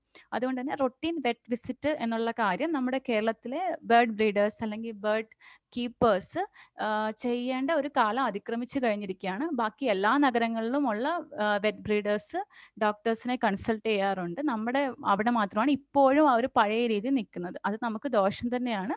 അപ്പോൾ അത് പ്രോപ്പറായിട്ട് മനസ്സിലാക്കി റുട്ടീൻ വെറ്റ് വിസിറ്റ് ചെയ്യുക. പിന്നെ നമ്മുടെ നാട്ടിൽ ഇപ്പോഴും, അതായത് ഇത്രയും ഈ നമ്മുടെ ലൈസൻസിങ് കാര്യങ്ങളും ഇതെല്ലാം വന്നതിന് ശേഷം പോലും നമ്മുടെ നാട്ടിലെ വൈൽഡ് ബേർഡ്സിനെ കേജിലാക്കി വളർത്തുന്ന ആൾക്കാർ വളരെ കുറച്ചൊക്കെ ഉണ്ടാവും. അപ്പം അത് എൻവയോൺമെൻറ്റൽ പ്രൊട്ടക്ഷൻ ആക്ട് 1972 വന്ന് കുറ്റകരമായ ഒരു കാര്യമാണത്. അതുകൊണ്ട് തന്നെ ഒരിക്കലും നമ്മുടെ ഇൻഡിജിനസ് സ്പീഷീസിനെ നമുക്ക് പെറ്റ് ബേർഡായിട്ട് വളർത്താൻ വേണ്ടി ഒരു പ്രൊവിഷൻ ഇല്ല. അങ്ങനെ ഒരിക്കലും ആരും ചെയ്യാൻ പാടില്ല. അത് കുറ്റകരമായ ഒരു കാര്യമാണ്. പിന്നെ ലാസ്റ്റായിട്ട് എനിക്ക് പറയാനുള്ള മിസ്റ്റേക്സ് അവോയ്ഡ്. ഒന്ന്, don't give drugs not prescribed. അതായത് ബേർഡ്സിന് മാത്രമായിട്ട് അല്ലാതെ മറ്റുള്ള അനിമൽസിനുള്ള ഡ്രഗ്സ് അതൊരു വെറ്റിനറി ഡോക്ടർ പ്രിസ്ക്രൈബ് ചെയ്യാതെ ഒരിക്കലും കൊടുക്കാൻ പാടില്ല. രണ്ടാമത്തെ, നിങ്ങളുടെ ബേർഡ് വീക്കാണ് അല്ലെങ്കിൽ എന്തോ ഒരു അസുഖം ഉണ്ട് എന്ന് തോന്നുവാണെങ്കിൽ നാളെ കാണിക്കാം എന്ന് കരുതി വെയിറ്റ് ചെയ്യാതിരിക്കുക. ബേർഡ്സ് വളരെ സെൻസിറ്റീവ് ആയിട്ടുള്ള ഓർഗാനിസംസ് ആയതുകൊണ്ട് അതുപോലെ അത് പറയുകയാണെങ്കിൽ ഇപ്പോൾ അവർക്ക് ഒരു 80-85% വീക്കാണെങ്കിൽ മാത്രമേ പലപ്പോഴും ബേർഡ്സ് അത് എക്സ്പ്രസ് ചെയ്യാറുള്ളൂ. അങ്ങനെ ഉള്ളത് കൊണ്ട് തന്നെ പിറ്റേ ദിവസത്തേക്ക് കാത്തിരിക്കാതെ എപ്പോഴാണോ ബേർഡിന് അസുഖമുണ്ടെന്ന് നിങ്ങൾ റെക്കഗ്നൈസ് ചെയ്യുന്നത് ഉടനെ തന്നെ ഹോസ്പിറ്റലിൽ കൊണ്ടുപോവുക. Don't wait to call your avian. അതായത് ഒരു എമർജൻസി സിറ്റുവേഷൻ ആണ് എന്ന് തോന്നുകയാണെങ്കിൽ, നിങ്ങൾ ബേർഡിനെ ട്രാൻസ്പോർട്ട് ചെയ്യാനുള്ള സമയം നിങ്ങൾക്ക് കിട്ടുന്നില്ല എന്ന് തോന്നുകയാണെങ്കിൽ നിങ്ങളുടെ ഏവിയൻ വെറ്റിനെ വിളിക്കുക. എമർജൻസി ആയിട്ട് വീട്ടിൽ എന്ത് നിങ്ങൾക്ക് ഫസ്റ്റ് എയ്ഡ് ചെയ്യാമോ അത് ഡോക്ടറുടെ സഹായത്തോടു കൂടി ചെയ്തതിന് ശേഷം ബേർഡിനെ ഹോസ്പിറ്റലിലേക്ക് മാറ്റുക. ഒരു ബേർഡ് വീക്കാണ്, ചാവാറായി എന്നൊക്കെ നിങ്ങൾക്ക് തോന്നുകയാണെങ്കിൽ അപ്പോൾ ഒരു വീഡിയോ എടുത്ത് ഏതെങ്കിലും ഒരു ഗ്രൂപ്പിലിട്ട് അങ്ങോട്ടും ഇങ്ങോട്ടും പറയുന്ന സമയം കൊണ്ട് നിങ്ങളുടെ ഡോക്ടറെ വിളിക്കുകയാണെങ്കിൽ ഒരു പരിധിയൊക്കെ നിങ്ങൾക്ക് നിങ്ങളുടെ ബേർഡ്സിനെ രക്ഷപ്പെടുത്താൻ സാധിക്കും. അപ്പം അതുകൂടി ശ്രദ്ധിക്കുക. അതാണ് നിങ്ങൾ മെയിനായിട്ട് അവോയ്ഡ് ചെയ്യേണ്ട മിസ്റ്റേക്സ്. അപ്പം ഇത് ജസ്റ്റ് ഒരു ബേസിക് ആയിട്ടുള്ള കാര്യങ്ങൾ മാത്രമേ ഞാൻ പറഞ്ഞിട്ടുള്ളൂ. അപ്പം എല്ലാവർക്കും ഇത് ആകുമെന്ന് ഞാൻ വിശ്വസിക്കുന്നു. അപ്പം ഈ ക്ലാസ് എടുക്കാൻ ഇവിടെ എന്നെ ഇൻവൈറ്റ് ചെയ്ത ACKയ്ക്കും അതുപോലെ ക്ലാസ് നല്ലവണ്ണം ശ്രദ്ധിച്ച എല്ലാവർക്കും ഞാൻ നന്ദി പറയുന്നു. പിന്നെ അതുപോലെ തന്നെ നിങ്ങൾക്ക് ഈ എക്സോട്ടിക് ബേർഡ്സിനെ പറ്റിയുള്ള പല കാര്യങ്ങളൊക്കെ ഡൗട്ടുകൾ എന്തെങ്കിലും ഉണ്ടെങ്കിൽ അല്ലെങ്കിൽ എങ്ങനെ മാനേജ് ചെയ്യണം എന്നുള്ള കാര്യങ്ങളൊക്കെ ട്രീറ്റ് അൺയൂഷ്വൽ എന്ന് പറഞ്ഞ എൻ്റെ ഒരു ഒഫീഷ്യൽ പേജ് ഉണ്ട്. ആ പേജിൽ ഫേസ്ബുക്കിലും ഇൻസ്റ്റാഗ്രാമിലും ഉണ്ട്. ആ പേജിൽ നിങ്ങൾ സന്ദർശിക്കുകയാണെങ്കിൽ അതിനെപ്പറ്റിയുള്ള ഡീറ്റെയിൽസ് ഒക്കെ നിങ്ങൾക്ക് കിട്ടും. എന്തെങ്കിലും ഡൗട്ട്സ് ഒക്കെ ഉണ്ടെങ്കിൽ നിങ്ങൾക്ക് ആ പേജിലൂടെ ചാറ്റിലൂടെ അല്ലെങ്കിൽ നിങ്ങൾക്ക് മെയിൽ ID-യിലൂടെ ചോദിക്കാവുന്നതാണ്. Thank you. ഒരുപാട് നന്ദി ഡോക്ടറെ. തുടക്കക്കാർക്കും പക്ഷി വളർത്തുന്നവർക്കും ഒരുപാട് ഫലപ്രദമായ ക്ലാസ് ആയിരുന്നു. Thank you very much. ആർക്കെങ്കിലും എന്തെങ്കിലും ഡൗട്ട് ഉണ്ടോ ജനറൽ ആയിട്ട് ചോദിക്കാൻ? കേൾക്കുന്നുണ്ടോ?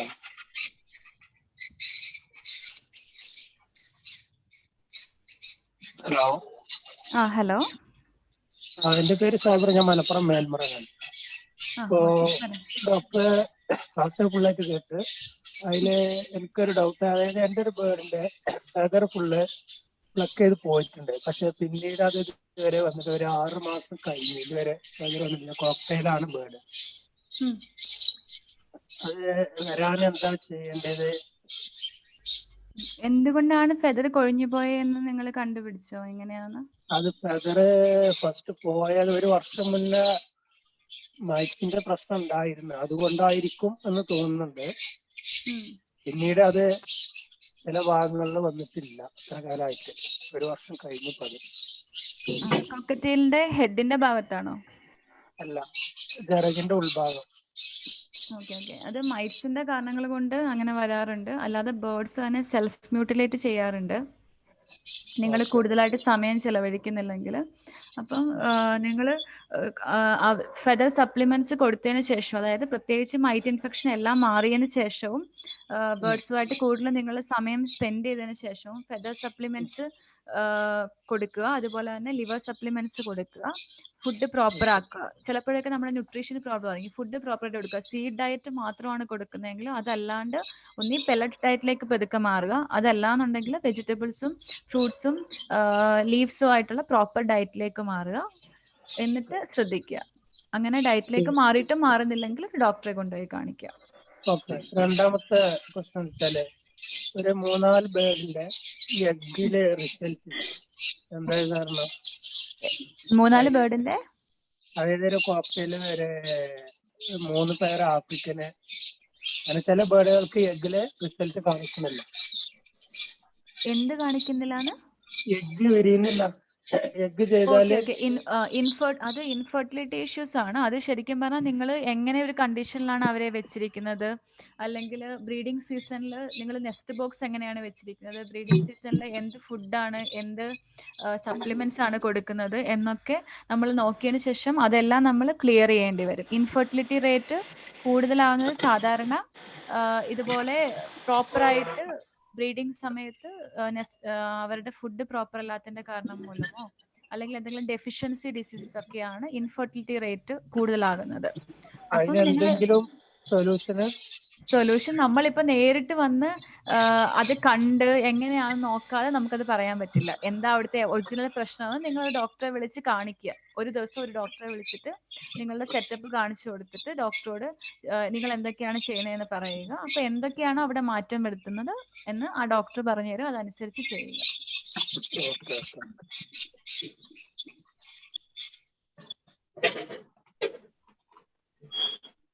ഹലോ. നമസ്കാരം. നമസ്കാരം.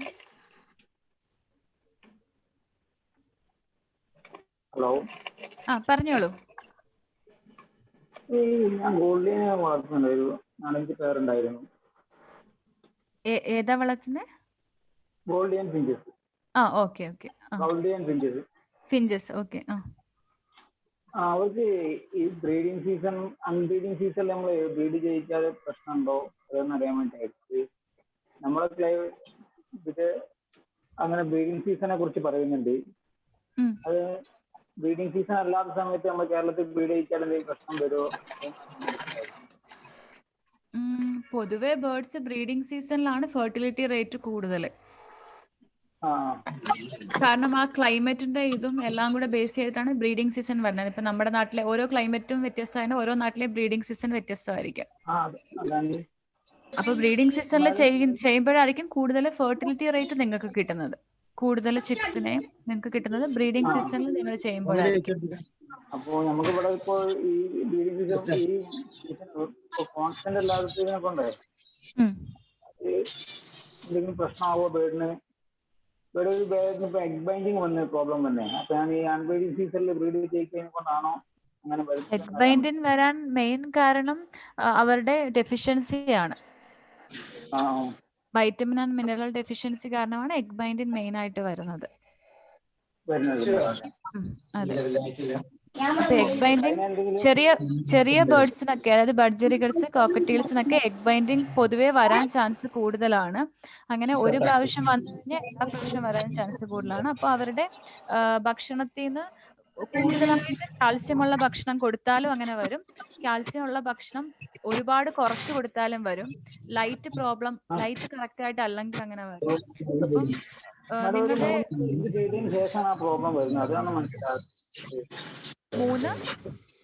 മൂന്ന് എഗ് ചെയ്തതിനു ശേഷം നാലാമത്തെ എഗ്ഗിനൊക്കെയാണ് ഈ എഗ് ബൈൻഡിങ് പ്രോബ്ലം വരുന്നത്. അങ്ങനെ വരാൻ സാധ്യത? അങ്ങനെയാണ് സാധാരണ ഗതിയിൽ ചെറിയ ബേർഡ്സിന് അങ്ങനെയാണ് വരുന്നത്. ചെറിയ ബേർഡ്സിന് അങ്ങനെയാണ് വരുന്നത്. അപ്പൊ അങ്ങനെ ഒരു പ്രോബ്ലം ഒരു പ്രാവശ്യം വന്നതിന് ശേഷം നെക്സ്റ്റിൽ അങ്ങനെ വരാൻ ചാൻസ് വളരെ കൂടുതലാണ്. അപ്പൊ അതിനെ നമ്മൾ അവോയ്ഡ് ചെയ്യാൻ മാത്രമേ പറ്റുള്ളൂ. അങ്ങനെ 4-5 പ്രാവശ്യം വരികയാണ് എന്നുണ്ടെങ്കിൽ നമ്മൾ അവോയ്ഡ് ചെയ്യാനേ പറ്റുള്ളൂ. മാക്സിമം അവരുടെ കാൽസ്യം റിച്ച് ആയിട്ടുള്ള ഫുഡുകൾ കൊടുക്കുന്നത് ഒഴിവാക്കി പ്രോപ്പർ ആയിട്ടുള്ള ഫുഡ് കൊടുക്കുക. പിന്നെ മൾട്ടി വൈറ്റമിൻസും അതുപോലെ തന്നെ വൈറ്റമിൻ എയും സെലീനിയമും ഉള്ള ഫെർട്ടിലിറ്റിക്ക് ആയിട്ടുള്ള മൾട്ടി വൈറ്റമിൻസും മിനറൽസും സപ്ലിമെന്റ്സ് ഒക്കെ നിങ്ങൾക്ക് കിട്ടും, അതും വാങ്ങിക്കൊടുക്കുക. ഈ കാൽസ്യം അബ്സോർബ് ചെയ്യാൻ വിറ്റാമിൻ ഡി സപ്ലിമെന്റ് ഏതെങ്കിലും പറഞ്ഞു തരാമോ? വിറ്റാമിൻ ഡിയുടെയും ഇയുടെയും സപ്ലിമെന്റ്സ് അവൈലബിൾ ആണ് ഒരുപാട് ബേർഡ്സിൻ്റെത്. ഒരുപാട് ബേർഡ്സിൻ്റെതായിട്ട് ഒരുപാട് മെഡിസിൻ അവൈലബിൾ ആണ്. നിങ്ങൾ അതൊന്ന് ജസ്റ്റ് ആമസോണിൽ വല്ല ഒന്ന് സെർച്ച് ചെയ്താൽ നിങ്ങൾക്ക് കിട്ടാവുന്നതേ ഉള്ളൂ. ഒരുപാട് പെറ്റ് ബേർഡ്സിന്റെ കോൺടാക്ട് ചെയ്തിരുന്നു. അപ്പൊ ഡോക്ടർമാർക്ക് ഇതിനെ കുറിച്ച് ബോധേഡല്ല. അതുകൊണ്ട് അവരൊരു സാധാ കോമൺ ആയിട്ട് വരുന്ന ഏതെങ്കിലും ഒരു പശുവിനെ കൊടുക്കുന്ന അല്ലെങ്കിൽ അങ്ങനത്തെ ഏതെങ്കിലും മെഡിസിൻ അവർ തരിക. നിങ്ങളുടെ വൈറ്റമിൻ ഡിയുടെയും കാൽസ്യത്തിന്റെയും സപ്ലിമെന്റ് നിങ്ങൾ ഇപ്പം ഒരു ഡോഗിന് കൊടുക്കുന്ന സപ്ലിമെന്റ് അല്ലെങ്കിൽ ഒരു കൗവിന് കൊടുക്കുന്ന സപ്ലിമെന്റ് വൈറ്റമിൻസിന്റെയും മിനറൽസിന്റെയും കേസിൽ നിങ്ങൾ ബേർഡ്സിന് കൊടുക്കുകയാണെങ്കിൽ ബേർഡ്സിന് പ്രശ്നമൊന്നും ഉണ്ടാവില്ല. കണ്ടന്റ് സെയിം തന്നെയായിരിക്കും. അപ്പം നമ്മളുടെ മിക്ക ജില്ലകളിലും ഇപ്പം ബേർഡ്സിന്റെ സ്പെസിഫിക് ആയിട്ടുള്ള പ്രൊഡക്റ്റുകൾ അവൈലബിൾ അല്ല എന്നുണ്ടെങ്കിൽ അതേ കണ്ടന്റ് വരുന്ന ഹ്യൂമൻ മെഡിസിൻസും അതേ കണ്ടന്റ് വരുന്ന വേറെ അനിമൽസിന്റെ മെഡിസിൻസും പലപ്പോഴും ഡോക്ടേഴ്സ് പ്രിസ്ക്രൈബ് ചെയ്യാറുണ്ട്. അപ്പം അത് മനസ്സിലാക്കിയാണ് അവർ പ്രിസ്ക്രൈബ് ചെയ്യുന്നത്. അപ്പം അതുകൊണ്ട് ഒരു പ്രോബ്ലം വരില്ല. അതായത് നിങ്ങൾക്ക് ഡോക്ടർ തരുന്ന മെഡിസിനിൽ ഒരു ഡോഗിന്റെ പടമുണ്ട് എന്ന് കരുതി ആ മെഡിസിൻ നിങ്ങളുടെ ബേർഡിന് പ്രോബ്ലം ഉണ്ടാക്കുന്നു എന്ന് നിങ്ങൾ തെറ്റിദ്ധരിക്കരുത്. കണ്ടന്റ് സെയിം ആണെങ്കിലാണ് നമ്മൾ സാധാരണ പ്രിസ്ക്രൈബ് ചെയ്യുന്നത്. ഇപ്പൊ ഒരേ കമ്പനി മെഡിസിൻ തന്നെ ആയിരിക്കത്തില്ലല്ലോ പല ഡോക്ടേഴ്സും കൊടുക്കുന്നത്. ഇപ്പൊ പാരസിറ്റമോൾ തന്നെ പല കമ്പനികൾ വരില്ലേ, പല കണ്ടന്റുകൾ ഒരുമിച്ചുള്ളത് വരില്ലേ, അതുപോലെ തന്നെ ഇതും കണക്കാക്കിയാൽ മതി, അതിന് പ്രശ്നമൊന്നുമില്ല.